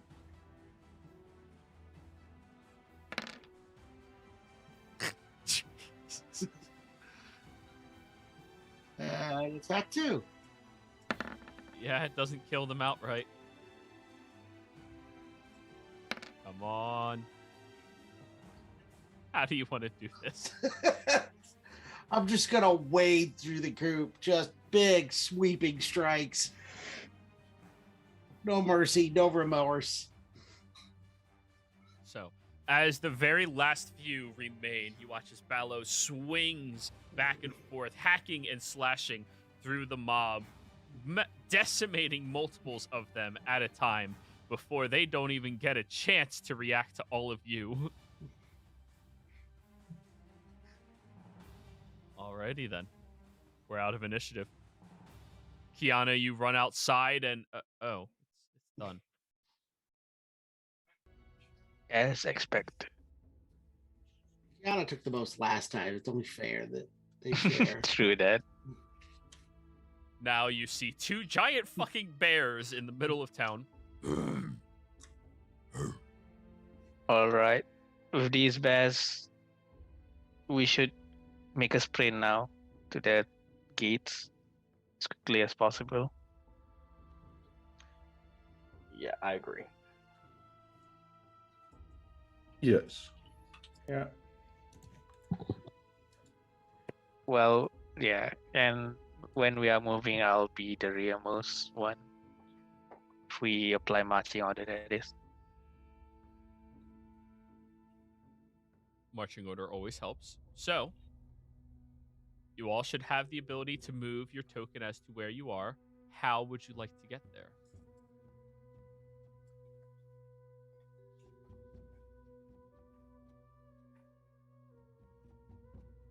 Well, we want to avoid being in the open, so pretty much through the openings between buildings to get here.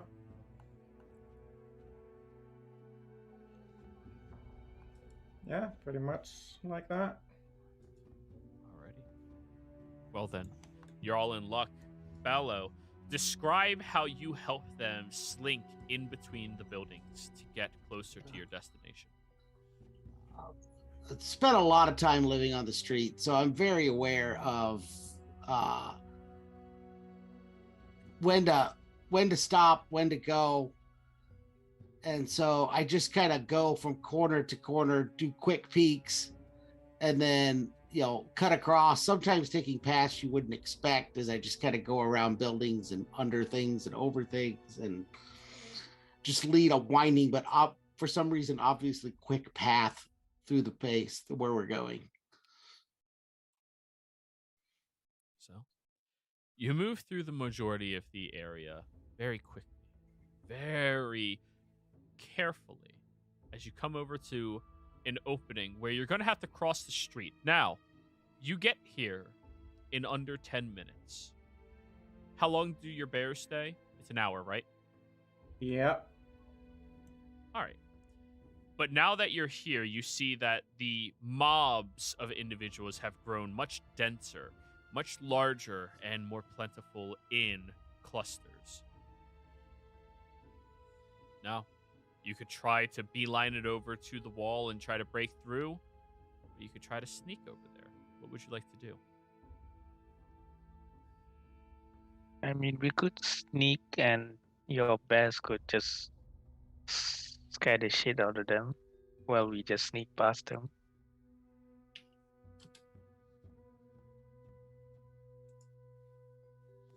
Yeah, that could work. Suddenly bear. Can Kiana signal the guard tower from here? The reflective surface probably wouldn't reach. Yeah, it should be 400 too feet. far. Yeah, it's a bit too far. You'd have to be like right behind the building, like over here. Yeah, probably around here, since it's not an actual signal mirror.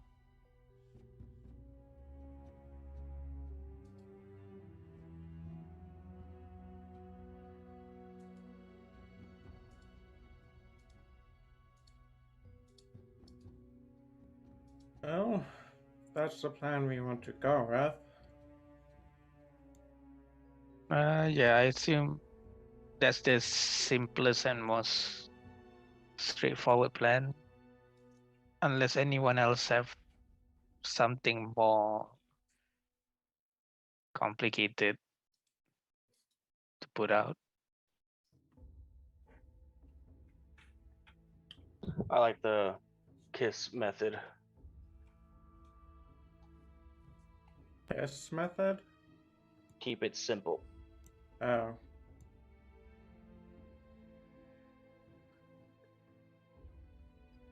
What's the other S for? Stupid, but I didn't feel like calling anybody stupid, so.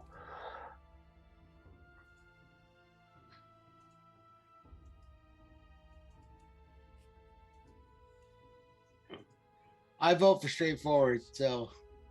Yeah, she just sneak past. The bears can just do the work, most of the work, since a bears this big are quite visible. So are Bell and Rasnam, but bears are probably a bigger threat. Once they start screaming and just smacking people in the face. So you're If they gonna go, use your if you bears send as a one roaring distraction? down each side, it should be enough to help.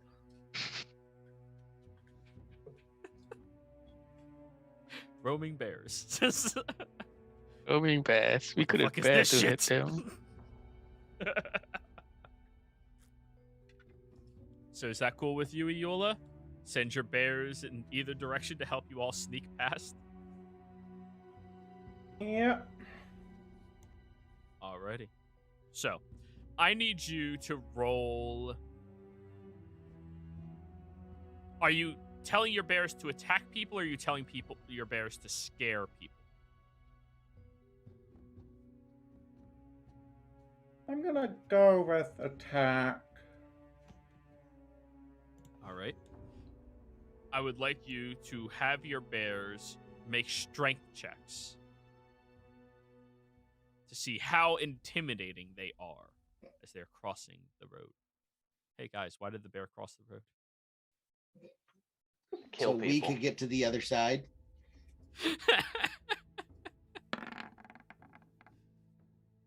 This reminds me of one time, Ooh. although the bears were on fire. Hey, do we have gasoline? Never mind. Where's the alchemist fire when you need it?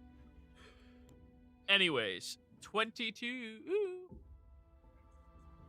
Your one bear on the one side bull rushes into the crowds of individuals that cause many of them to disperse and run away as others are taking the initiative and fighting and slashing and attacking your bears.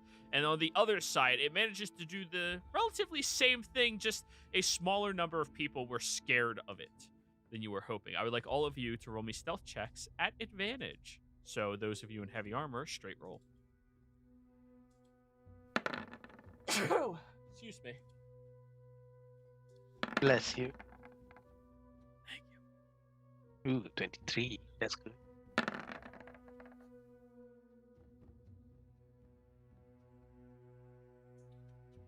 Great roll, so that was an 18 Ballo. Stealthy. Yeah, that's actually really good for your group. I know, How the hell right? does nearly everybody do better than me?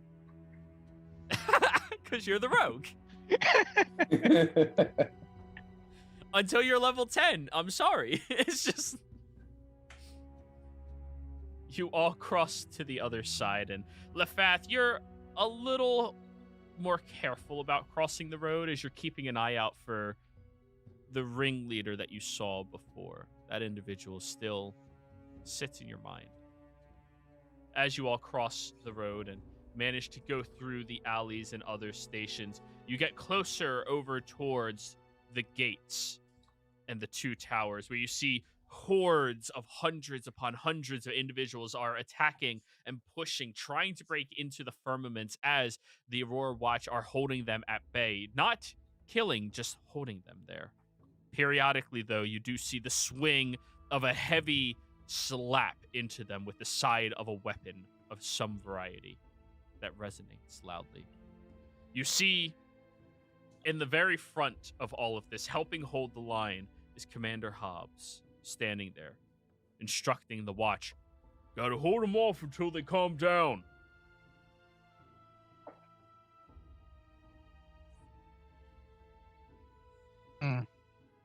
This is too chaotic for us to safely get in one way or another.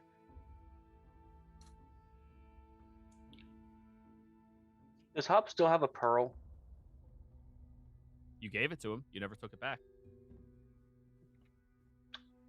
Perfect. Nice.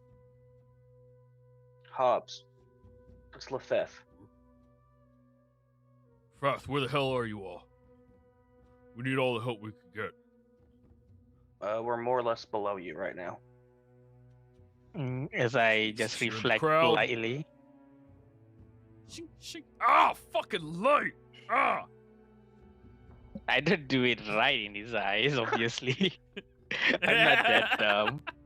It's Hobbs. Alright, that though. was a He's random dumb enough he drow that might you look. hit on accident. Just you hit a random drow there. Ah! Perfect. Oh shit, okay. Yeah. You guys breaking into the firmaments, I guess, right? Mhm. Can't help I you don't here. think What are you saying, Lefeth? Right. I was gonna say we're not really trying to break in, but yeah.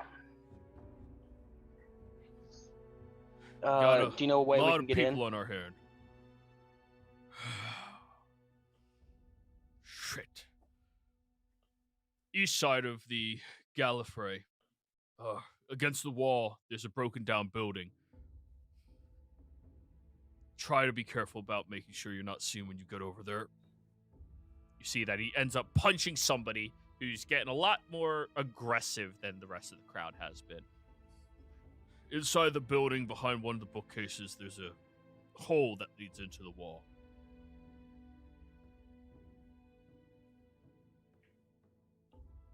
He said west side of town. Okay. Over here.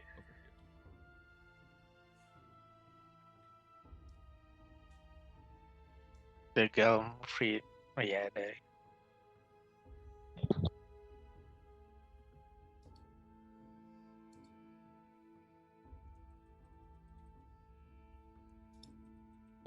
How tall is the wall? I believe it is 60 feet tall.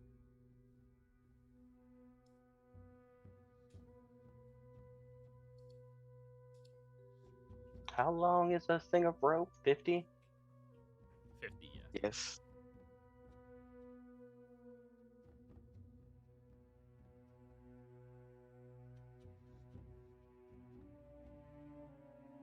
Hey, can you all climb a rope?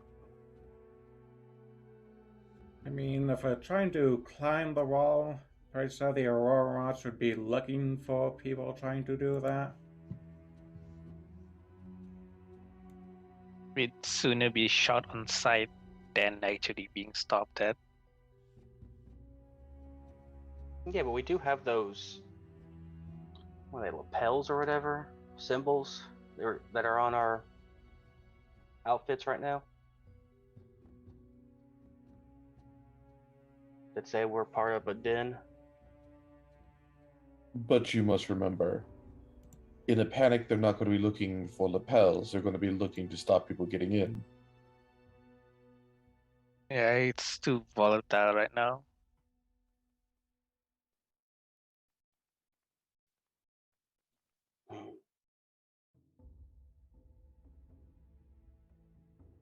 Yeah, I'm probably much better off using that hidden path hole.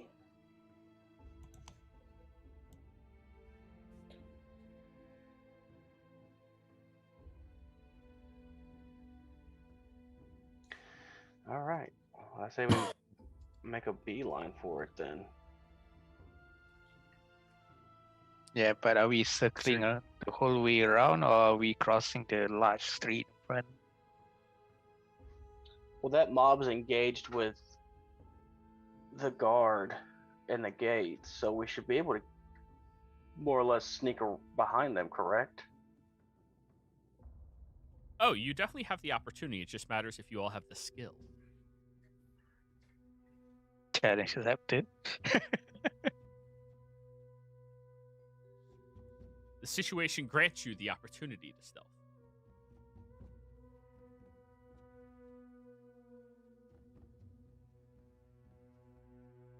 I mean, if you all think it's doable, then let's do it. While they're all still agitated and distracted. Yeah, it just seems like it'd be better to do this and then, get behind these houses and then we're there instead of whatever we're going to do, whatever circling ends up being.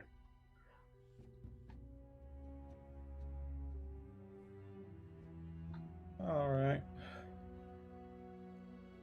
Across the street, while the mob is distracted trying to break through the gates.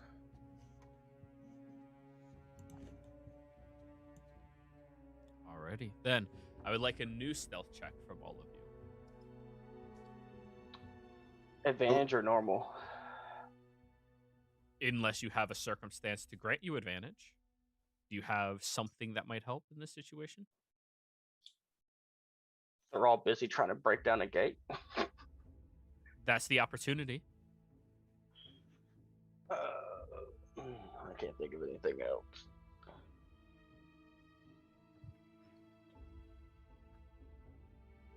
Alright, guess it's straight roll except for Barlow. Alrighty, let's go. Hey, 19. All right. 19, 8, 11, 20, 20. That's not bad. You all managed to slip behind the crowd.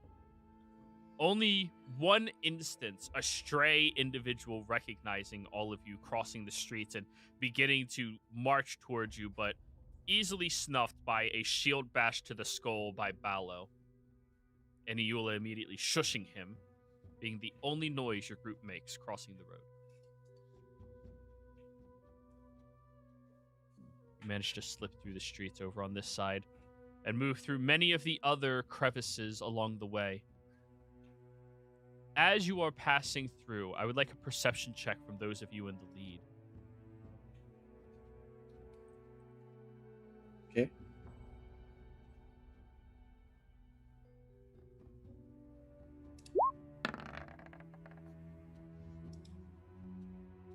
All right. Both of you smell burning coming from the direction you're heading. You also notice that the groupings of individuals on this side of the town seem to be larger and more focused, less crazed by the circumstance and more living for it. True anarchists.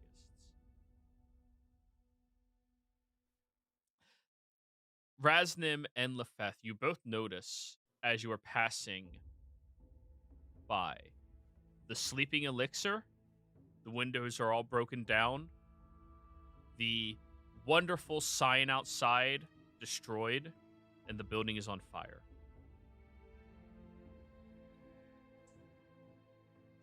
There's a group of about 5 individuals across the street, sitting down on some crates, looking at it, smiling.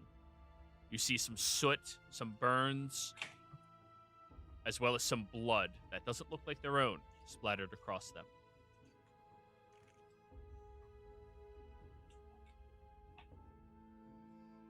I believe we should go introduce ourselves to those over there, if you know what I mean. Oh, I do. I have a history with this establishment. What say the rest of you?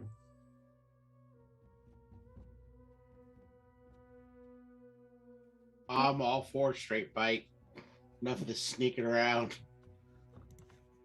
Of course, the orc says that. Find them, keep it quick. Wow! Damn. Subtle racism. Welcome to your house. Yeah.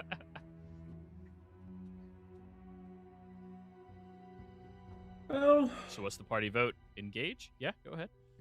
I guess we're engaging. Alrighty then. Allow me to drag you all over to a new map. Real quick.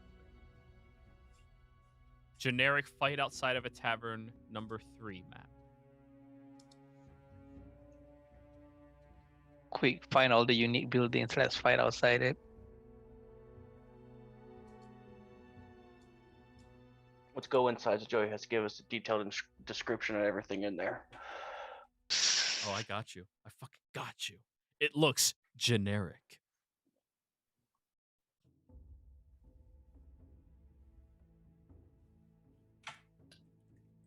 So it's not name brand, it's generic. Yes, sir. It's not Al Bear, it's a Bear Al. Instead of Prada, it's Proda.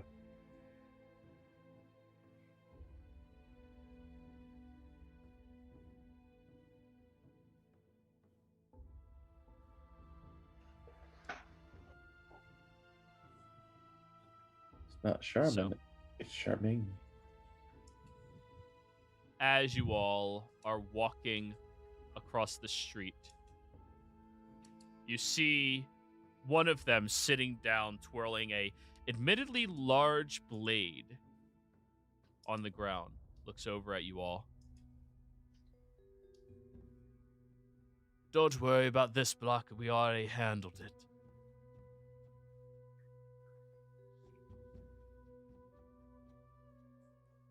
I've got some dealings with the old man. Is he still alive? The old man. Yeah, there was an old man. Once upon a time ago.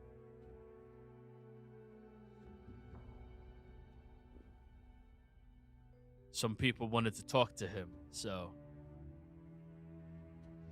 we dropped him off with them. He stands up off the crate. You all looking for some work?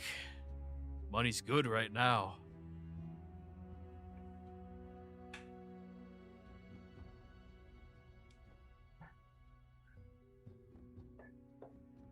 I need orders from above as I just eat the javelin right in his face. Alrighty. You reach down for your javelin, and immediately chaos is breaking off.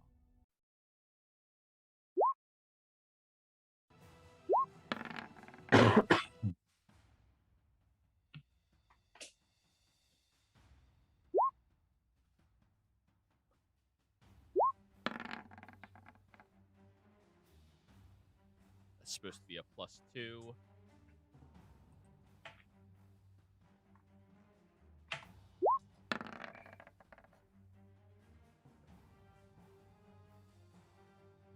Alrighty.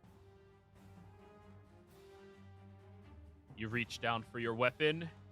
Everybody's getting into the action, and Lefeth and Rasnim. We'll let Lefeth go first. This is his game. Unless you wish to yield to Rasnim. Yeah, he can go first. That's fine. He Alright. he packs a more powerful punch than I do. Alright. Rasnim, it is your go. You look at the individuals who are now reacting as Kian is drawing a weapon, and, well, looks like a fight's happening now. 15 with aiming that direction. Let's do a cone of acid. Breath attack. The Drow's character sheet isn't loading properly. Wow.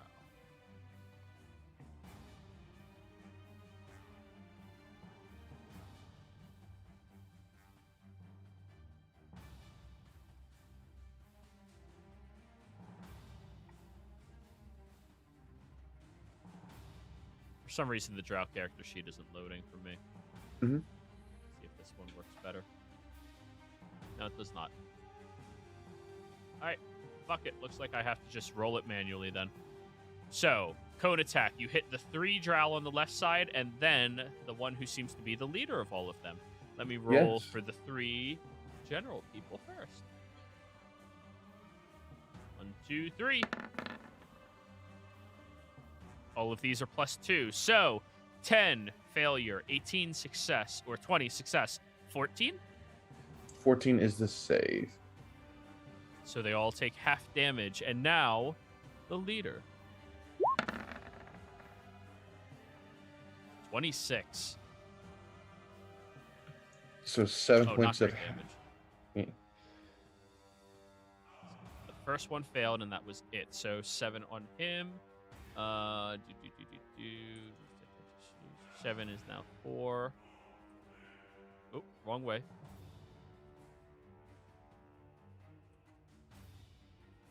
And then I'm going to punch the one in front of me. Go for it. 16 hit. 16 does hit. You strike the individual hard in the face. Lightning 9, damage. which is just barely enough to knock his block the fuck off. And then moving forward to this one. Fury of blows. So bop bop. Yep.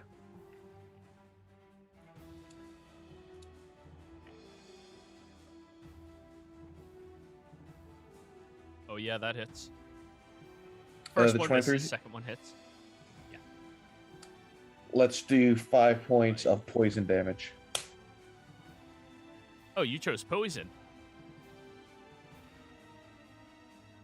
Yes, I did. These are resistant to poison. Thank you. You notice that the damage doesn't seem to do as much to them as you would hope.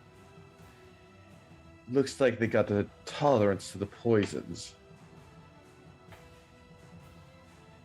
then I will. The one in front of you chuckles. A gift to our true king from our true queen. I see. All done. Yeah, I move there, and that's it. Lafath. Okay. I'm gonna stand right here, going for this one with a short bow attack. 9. Goes flying past the individual. Okay.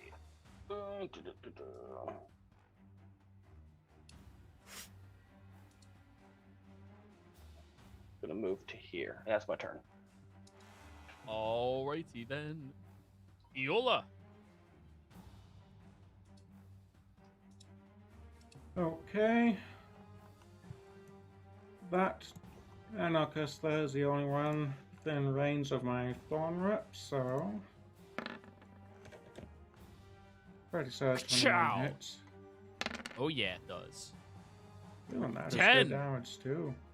Your whip wraps around their neck and snaps backwards as they fall to the ground. Huh. My intention was to bring them closer to Kiana, but that works too. Anyways, I Oh, will... we can do that too. Doesn't really matter at this point. Bonus action to Lele, and that's my turn. I'm sorry if you are disappointed that you one-shot the guy. This is better. The leader will look around at all of you. Ah, apparently I upset you. Sorry. And he is going to spin around quickly over to the other side of you, Rasnim, putting his back up to a wall, and unleashes 2 short sword attacks against you in quick succession. Whoop. 18 to hit. 18 hits. All right, you will suffer 7 points of piercing damage, and as it slices across you, you feel a burst of some noxious, emanating something into your body, and will suffer 10 points of poison damage as well. Okay. Now his second attack. That's a crit. That I is a would- crit. Oh, I boy. want to use my invoked cloud rune as a Oh, reaction. yeah. I will invoke that to transfer the attack to the other guy, the guy on the other side of Racine. All. Hold up. Let me read this. In addition, when a creature you can see within 30 feet of you is hit by an attack roll, you can use your reaction to invoke the ruse to choose a different creature within 30 feet of you, other than the attacker. The chosen creature becomes the target of the attack using the same roll. This magic can transfer the attack's effect regardless of it. So as the strike, I'll be real with you, that amount of damage, Rasnim, it would have thrust right through your heart. And as the blade strikes exactly where it is, you see this large rune appear on your chest. You both look confused as right behind you, the drow behind you explodes from the damage falling onto the ground, and he draws his weapon out. That was weird. Holy shit, that effect. The rest will see the same rune glow on my shield as it lights up. Holy fuck. Yeah, that amount of damage would have taken you out, dude. Yeah. Dang. What the shit? Yeah, right? Redemption Paladin. What a joke. Am I right? Anyways, that was his turn. The other drow, the one individual left.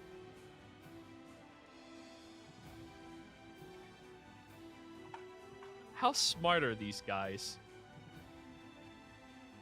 Good. He's going to run over here and flank to try to attack you, Rastin. Okay. All right, this is a +4, okay? Okay. So 15 to hit misses. All right, Kiana, your go. Ah, that was such a comedic moment. What the hell? Yeah, she'll just run past and circle around to the side of this anarchist leader. Okay. Assuming if the guy would take the opportunity to attack him. Oh, 100% he would. Yeah, the drow anarchist, not Yeah. the guy. Yeah, I figured. 12. Yeah, keep All going. right. Yep. She just sprints there. She looks at the anarchist leader. You claim to be anarchy. You're just nothing more than bandits and a coward. As she just uses rage for bonus action instead of the usual ghostly apparition. There's like this. Her shadow just coils up on herself instead. As for As a new once, soundtrack plays. Yeah. As for once, she's actually pissed off at this guy for some reason. Yep. 2 attacks. Let's go. Reckless, obviously. All right. For 17. 17 misses. As you strike towards the individual, they dip downwards and deflect the blow with their shield. Yep. Second attack. Ah. Wow. Shit rolls. 15 also misses. Yep. Oh. Miss. All done? Yep. For that, she just now face me properly, you coward. Just trying to provoke him. Oh, yeah. Kiana, this guy has formal training. Very clear military formal training. Yep.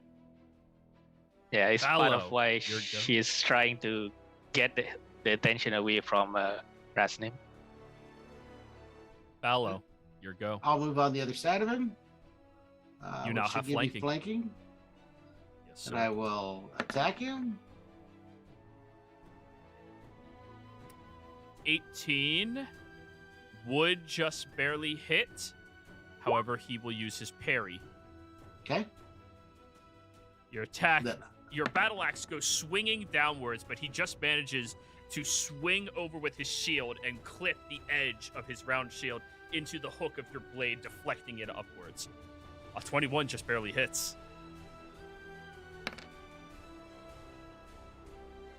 For 9 points of damage. 58. As you strike against him with the second swing, he laughs outwards. Finally, a real challenge. and that's my turn. Alrighty. Rasnim, this motherfucker tried killing you. Ooh, this is going to be fun. This is indeed a great challenge. I'm going to... Is he currently flanked? Not for you. Okay. Up. Ooh. Oh, okay. The first one is going to be... Well, let's see. Let's make that... lightning damage. A jolt of lightning arcs up the individual, scarring up his face as it hits into the wall as well. And then, Fury of Blows.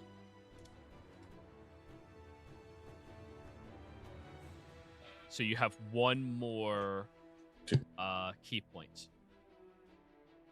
Yes. Miss.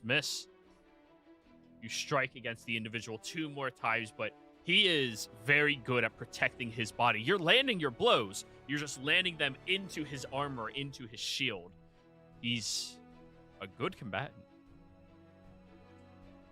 All done? Yes.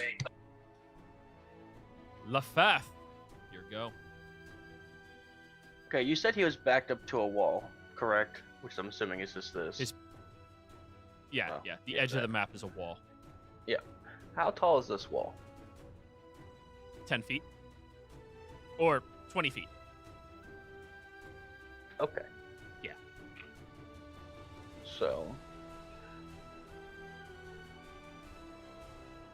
we're gonna give Reston some. I don't know if this would work for your flanking, but some weird flanking because I'm gonna get on the wall. So that's 5, 10, Okay. and then I'll get 10 feet on the wall. So I'm about the halfway mark of the wall. I mean, it's kind of like prone, so sure. I'll give you it, but it's not going to go to Rasnim. You get it, Okay. because he's technically prone to you. Okay. And then, yeah, I'm going to attack him. Go for it.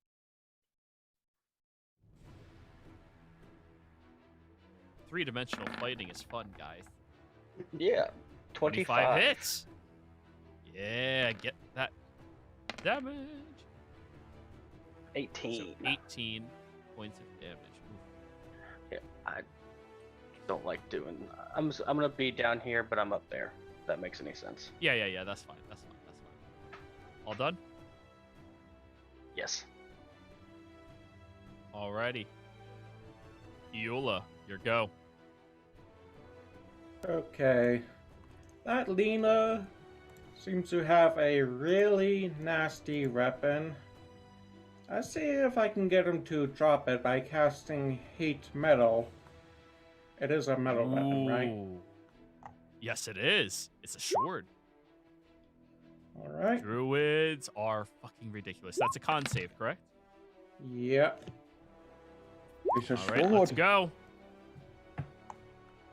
10. You cast the spell on the individual, and their hand immediately sears with pain as they are forced to drop the blade onto the ground. Alright. That should make things much safer. That's my turn. Alrighty. You doing that to the individual, he's going to immediately spin over towards you. Ah, you're the problem then. And he pulls out a big, giant fuck-off crossbow and aims it over at you.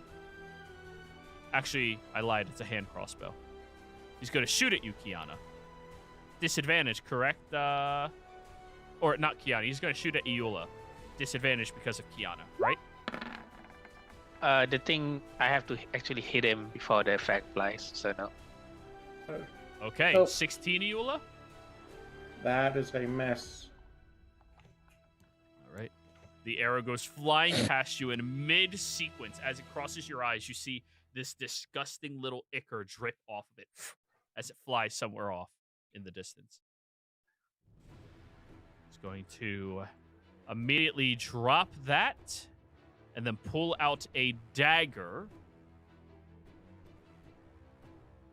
Of course, I don't have that on the generic character sheet, so just assume this is the dagger stuff. The damage is just different. That dagger is going after you, Rasnin. Actually, no, fuck that. The one who was actually hitting him. That'd be you, Kiana. So 19 to hit Kiana? Yeah. I'm gonna use my reaction to impose disadvantage because I have fighting style protection. Alrighty. Oh wait, never So mind. now No, I I have to can't. re- Kiana's not within 5 feet of me. Never mind. Kiana has to be within 5 feet, not him. Gotcha. So that is going to be 5 points of piercing damage against you, Kiana. After 3. 3. Yep. The last remaining drow is going to attack you, Rasnim. That poor guy. With advantage. So 21 to hit. 21 hits. All right. You will take 5 points of piercing damage. Okay. That's it. Kiana. He's doing work. Yeah. The same thing as I just wheel on him again. Reckless. Right. 25. For Oh, yeah. 14. Oh, yeah. Your weapon slashes over the individual aggressively and forces them down to one of their knees as you bring up your blade for the second strike, but he will use his reaction to parry again, deflecting it off the back end of the shield. Yep. Yeah. Before before I end my turn, I just whisper to him, "Is that all you got? Come on, a little bit more." Follow. Your go.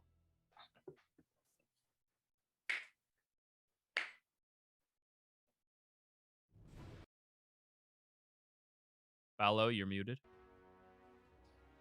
Sorry, I didn't realize I was on mute. I'm just gonna attack him.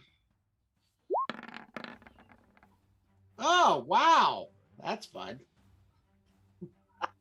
Yeesh, You know, with whatever all To the be fair, I 20s. crit like 3 times tonight, so Yeah, and one of those wasn't even yours. It was somebody else. He drops so down onto his knee as you're swinging your weapon, and you just barely clip his hair. Try that again. 26 for all your damage.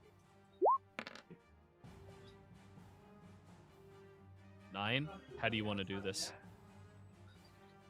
The since he's been kneeling down trying to duck, the last blow will just come straight through the top and just split right through the top of his head.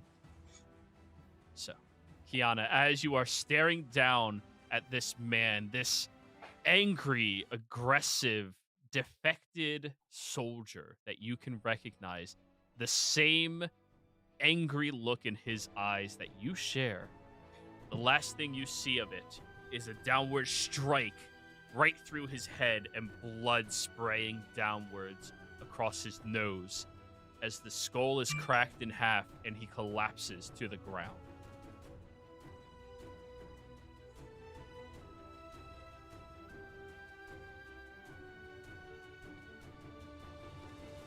Holy shit. There's a one behind us still.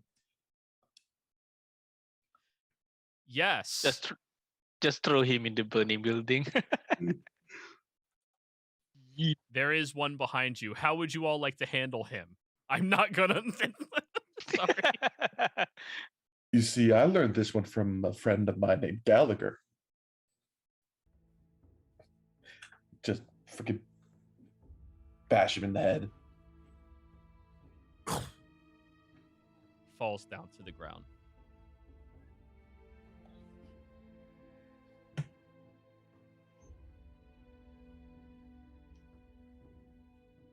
You all look down at the anarchist leader of all of them, and even in his final moments, dropped to his knee in a battle, just the look of utter bliss and happiness on his face. I would like to check all their mouths and tongues. Roll me an investigation, please.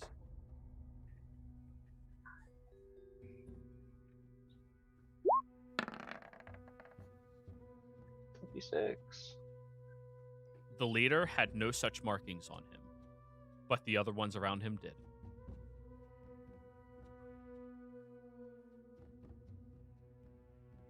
Okay. You do recognize, however, that the Arcanist leader had a note for hire that you sometimes receive as well. He's a hired gun. Hired Yep. sword. How engulfed is this building right now? The building that you're at is not on fire. It's the one across the street, and it is ablaze. Okay. Well, I ain't running into that one. I will say, however, Raznim and Eula, because you are distracted while investigating Lefeth, your passive decreases when you take an action other than passive. The two of you hear from inside the building.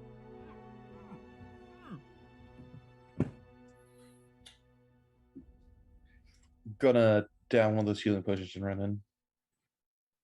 Alrighty. You down the potion and burst into the tavern where you see that many of the tables have been thrown around. There's carnage of death all around you, and there seems to be a hog-tied old drow man lying on the ground. Go over and pick him up and haul him out.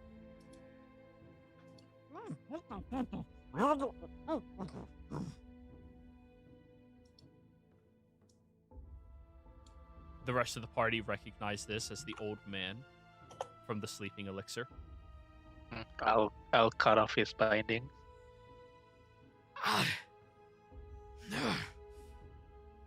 Goddamn. How Thank you. badly hurt is he?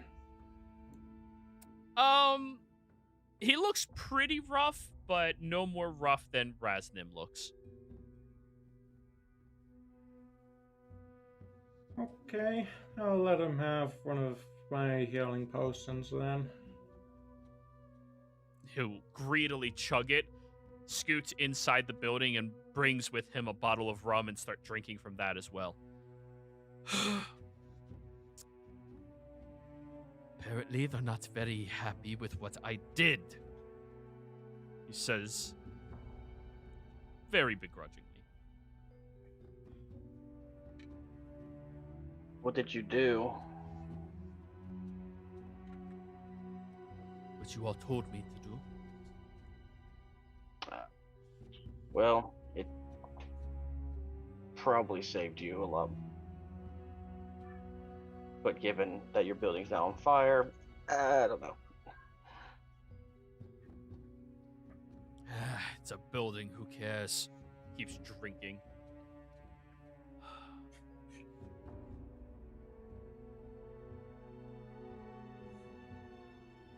What the hell's going on? You see, the entire time his eyes are nearly shut as you're talking with him. Chaos and anarchy in the streets. Said something about a bright queen and she's opening up the sky. The Bright Queen seems to stay inside. Currently, the anarchists are screaming how the Luxon is mad at everyone. And the Spider Stupid Queen was children. right or something. Stupid children. The Luxon doesn't betray people or punish people.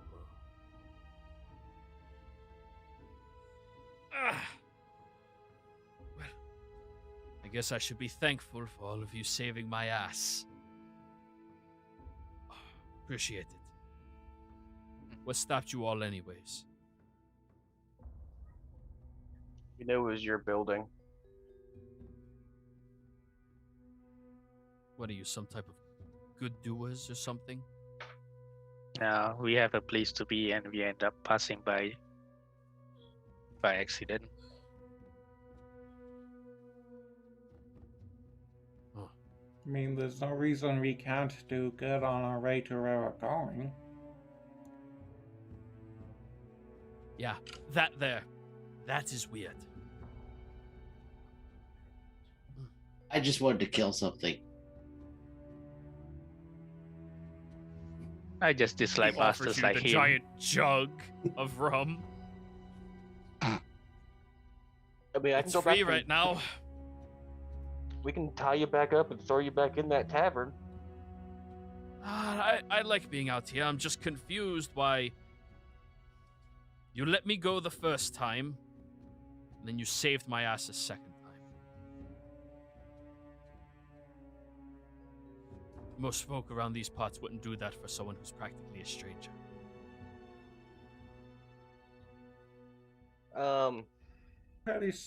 Pretty sure you can tell, but we're not from around these parts.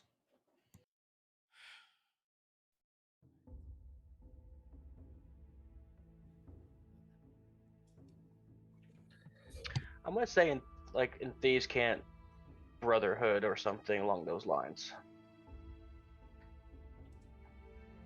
Since me and him have already talked at Thieves' Camp before. He'll look up at you and shake his head no.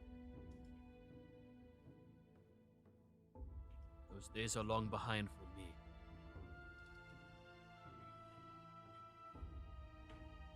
But I guess that goes to prove that it's not a mistake to welcome on others for the Luxon. My kindred are fleeing or fighting or killing in the streets, and out-of-towners who don't know anything about me, except my shady past, saved my ass. Thank you.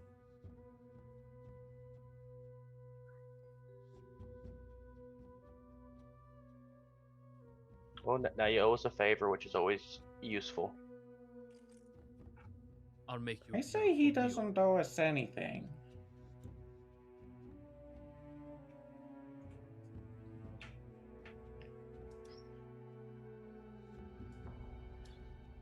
She doesn't I understand how things appreciate the work. sentiment.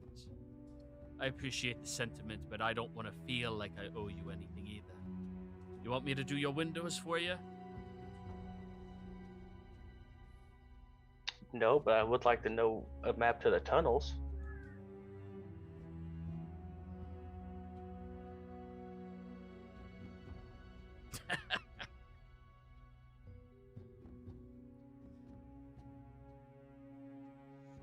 You get me to a safe place.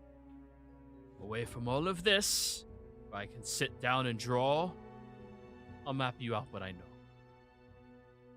Fair. Sounds fair. Then I guess you Before want we to follow leave, us. though, then. let me. Oh, sure. Before we leave, though, this place just picked up this potato alcohol. It's very weird. I need to get some. And he steps back into the building.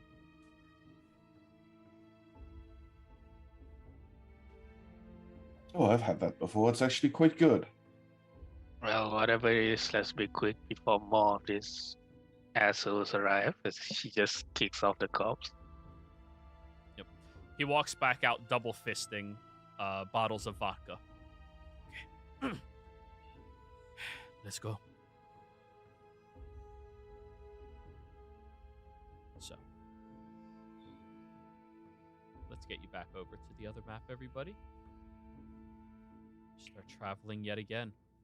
You've made it right past the sleeping elixir, but now you are in a far more dangerous side of town.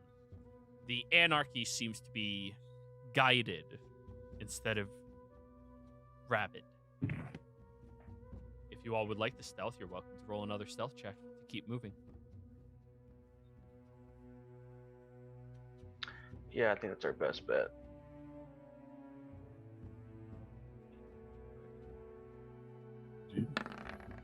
Oh yes.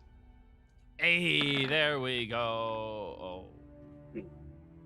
Spoke too soon, my guy. Two massive people make that mistake. Pick that up. One fails no matter what. 20 succeeds no matter what. As you're all moving, you get another block away. Jesus. As you slip in between some of the buildings, you end up getting pushed into a corner as you see a roaming group of individuals on the back of moorbounders charging through here. Immediately as they run past, you see individuals tied to the back of these moorbounders by rope and dragged across the ground, being flung around everywhere. And Rasnim, you being at the end of the alleyway, one of the ropes gets snagged on your horn and breaks as your head smashes against the front wall. You're perfectly fine, but it definitely made a loud bonk. I am using my innate entangle when I see they're using moorbounders to drag people across the street. Ooh. So that's a dex save on the moorbounders? I believe so.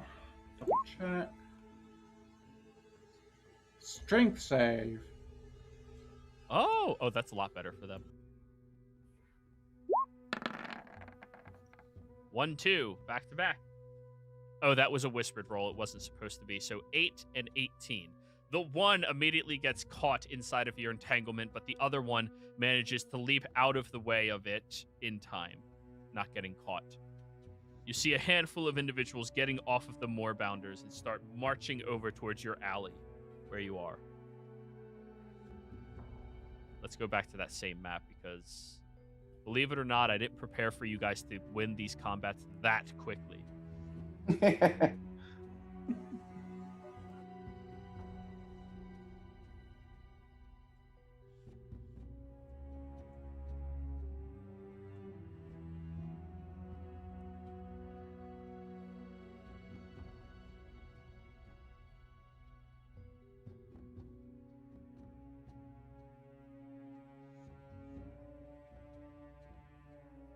and it is entangled.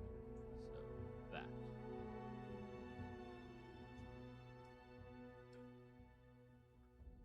Alrighty. These individuals on the back of the Moorbounders are orcish individuals.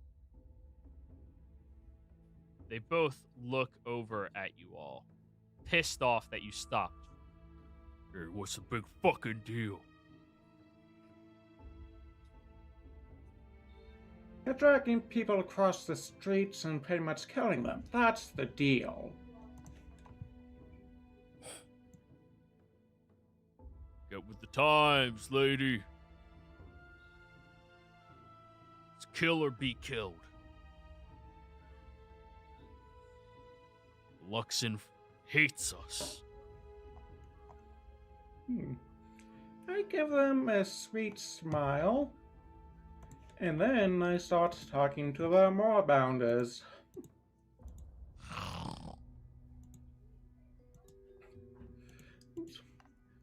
Me and mine say, if we help each other, we can all live.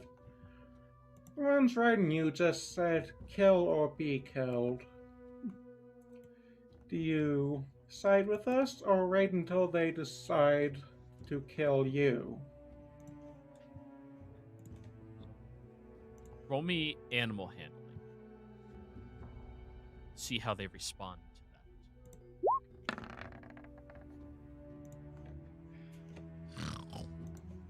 that.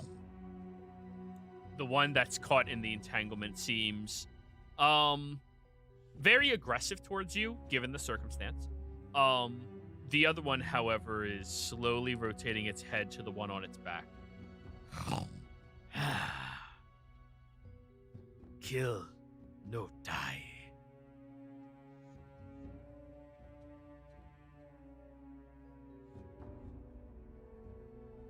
All right. It seems to be on your side. Fair enough.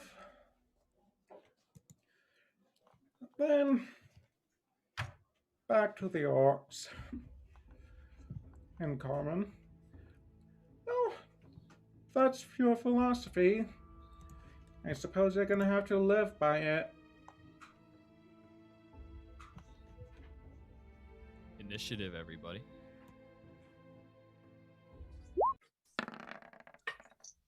I think this is the most combat we've had in this entire campaign so far in one session. Blood for the blood god. I tied again Yeah, with right? Lafath for initiative. God Hey, damn it, you 40. guys. Hey. God damn. So the one docile Moorbounder is still going to be acting on the orc's turn. The other one is why Moorbounder has its own role. All right, Lafat, do you want to be first this time since you gave it to him last time? Yeah. Alrighty. So this Moorbounder is on our side. No, this is the one that's still super aggressive, trying to break out of everything, and is like chomping towards all of you. This is the one that looks to be... Well, you didn't... Oh, wait, you understand beast speech. Yeah. Lafath, you are fully aware which one's on your side. It's this one. And more, not really on your side, more like not against you, but also very against him. Yeah, it doesn't want to get killed. Okay. Aren't these guys cute? They're so cute. Is that the word for it? Yeah, I bet you in person they're fucking terrifying. Oh, they're so cute. Yeah, they're cute. Alright, I'm going to shoot at the rider then. This rider? Yeah. Or this rider? Alright, go for it. 26. 26 hits. I'll say you have an ally within range from the Moorbounder. So you get your auto crit on your first round of combat.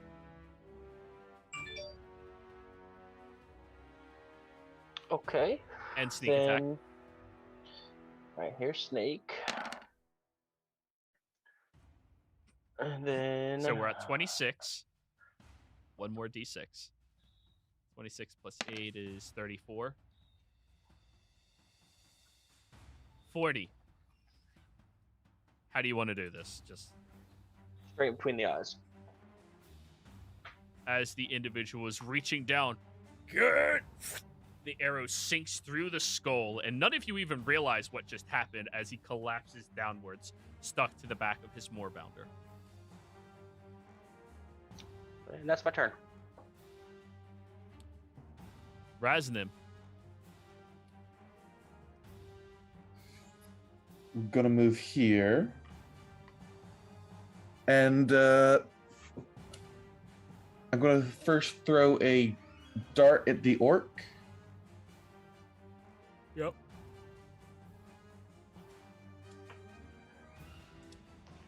For 6 piercing. Oh, yeah. And then I'm going to do a breath attack that is going to be a line of acid. Through the orc and the moorbounder? Yep. Do you have Oh, wait, the you're a two- minotaur.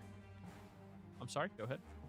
Do you have the 2 key points to spend, though?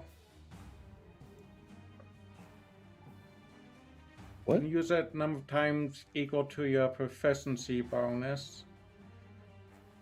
If you have no uses available, you can spend 2 key points to use it again. Remember, you've already you used used 3 it of them 3 today. times. Yep. Alright. Then I cannot. Yeah. Well, you can still do the old-fashioned thing monks do. I'll throw another dart then. Because, yeah, I am Minotaur, so I should understand beast speech. Yeah. So you understand what's going on. Yeah. Throw your second dart.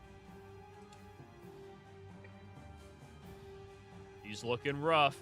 2 darts into his shoulders. All done? Yes. This moorbounder is going to kick the orc off of his back and starts eating the body. Bello.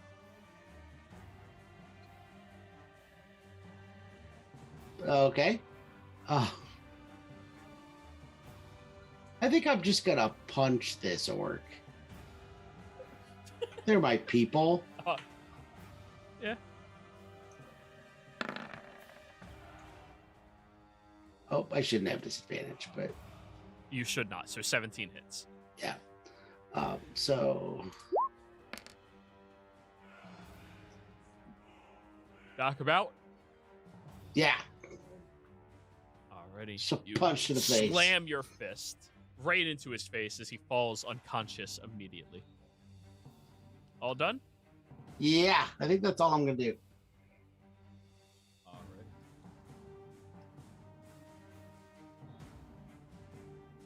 Right.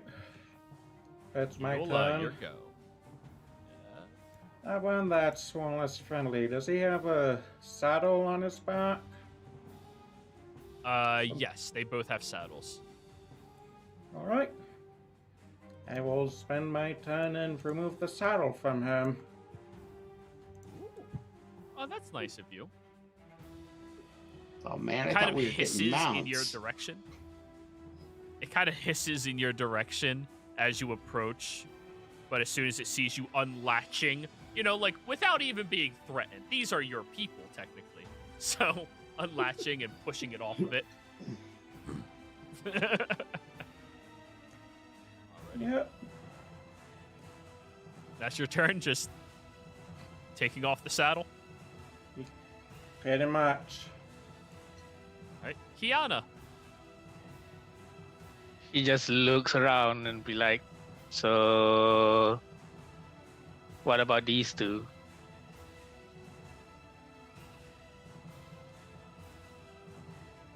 Oh.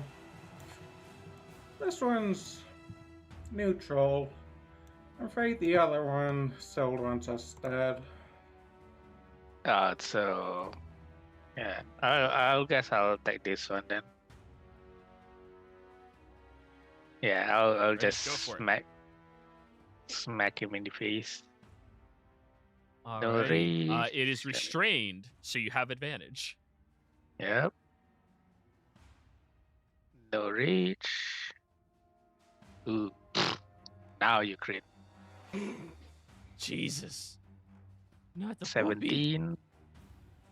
Kill Oh, the it's looking puppy. pretty hurt. Yeah, non-lethally, of course. Yeah. Jeez. Yeah? Are you sure? Are you Yeah, positive? sure, roll 20. 13, how do you want to do this?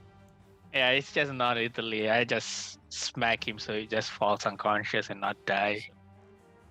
The creature, you prod it one time to get its attention, and as it snaps over towards you, you just clock it in the jaw as it collapses to the ground unconscious. All done, Kiana? Yep. Man, it doesn't Alrighty, crit on well the then. actual enemy. A new challenger has arrived.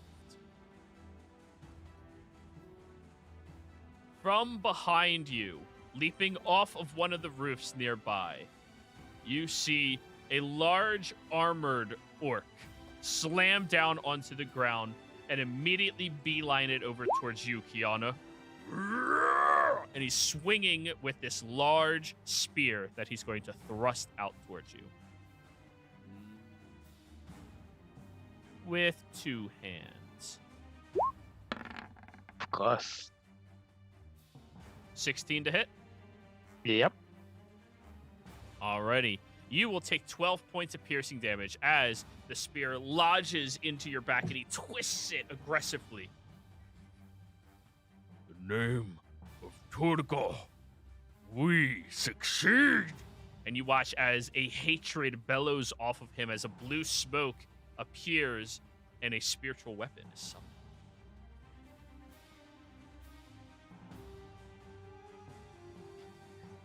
Can I get a spear? Just a spear? That's not a spear. Yeah, close enough. It's a spear. Spiritual weapon will appear and will attack. Yeah, Kiana again.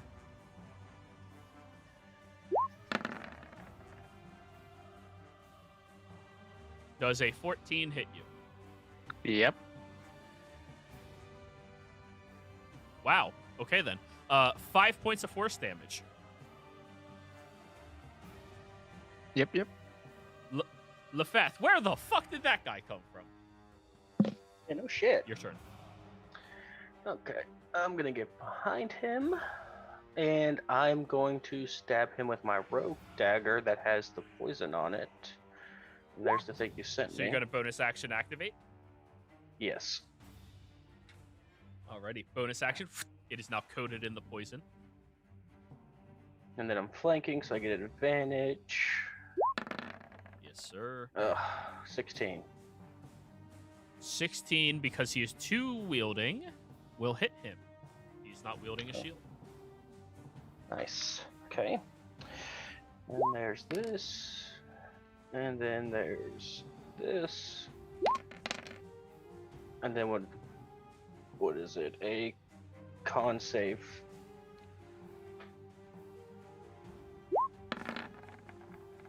I don't know why he keeps rolling a whisper. 4. He failed. Oh, he really failed, so he's unconscious. 17 points of damage and then unconscious. Oh yeah, I gave that to you. Yes, you did. A couple hours ago. Hey. Kiana, as this random guy appears out of nowhere, leaping off a fucking roof and stabbing at you, you spin around ready to attack, and Lefeth just simply stabs him once, pulls the blade out as he collapses to the ground unconscious.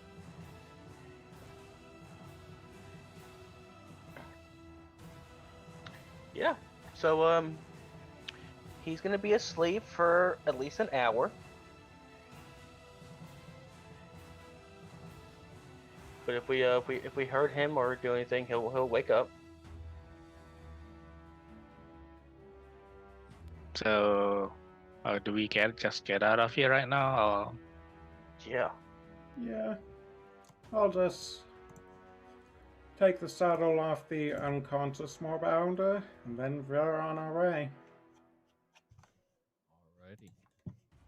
So, you all deal with the given circumstance very quickly. Again. And I'm sorry, guys. I tried to push more content in, but that's all I had prepared for you today. I think we're going to call the session here, everybody. Congratulations. You beat the DM. Hey. Wow. We did not. With We his had own a did lot bonus that. too. We had a lot of crits, and they had some really bad saves. Yeah. Yeah. It happens. Freaking crits, but man. Anyway, What the hell? Happy New Year's, everybody. I hope you all have a fantastic time with your friends, your family, or your game of choice. I hope you all have a great Yep. day. Rest in peace, Betty White. We will dearly miss you, and we will see you all again next week. I will see most of you again tonight. So, see you around, everybody. Take care.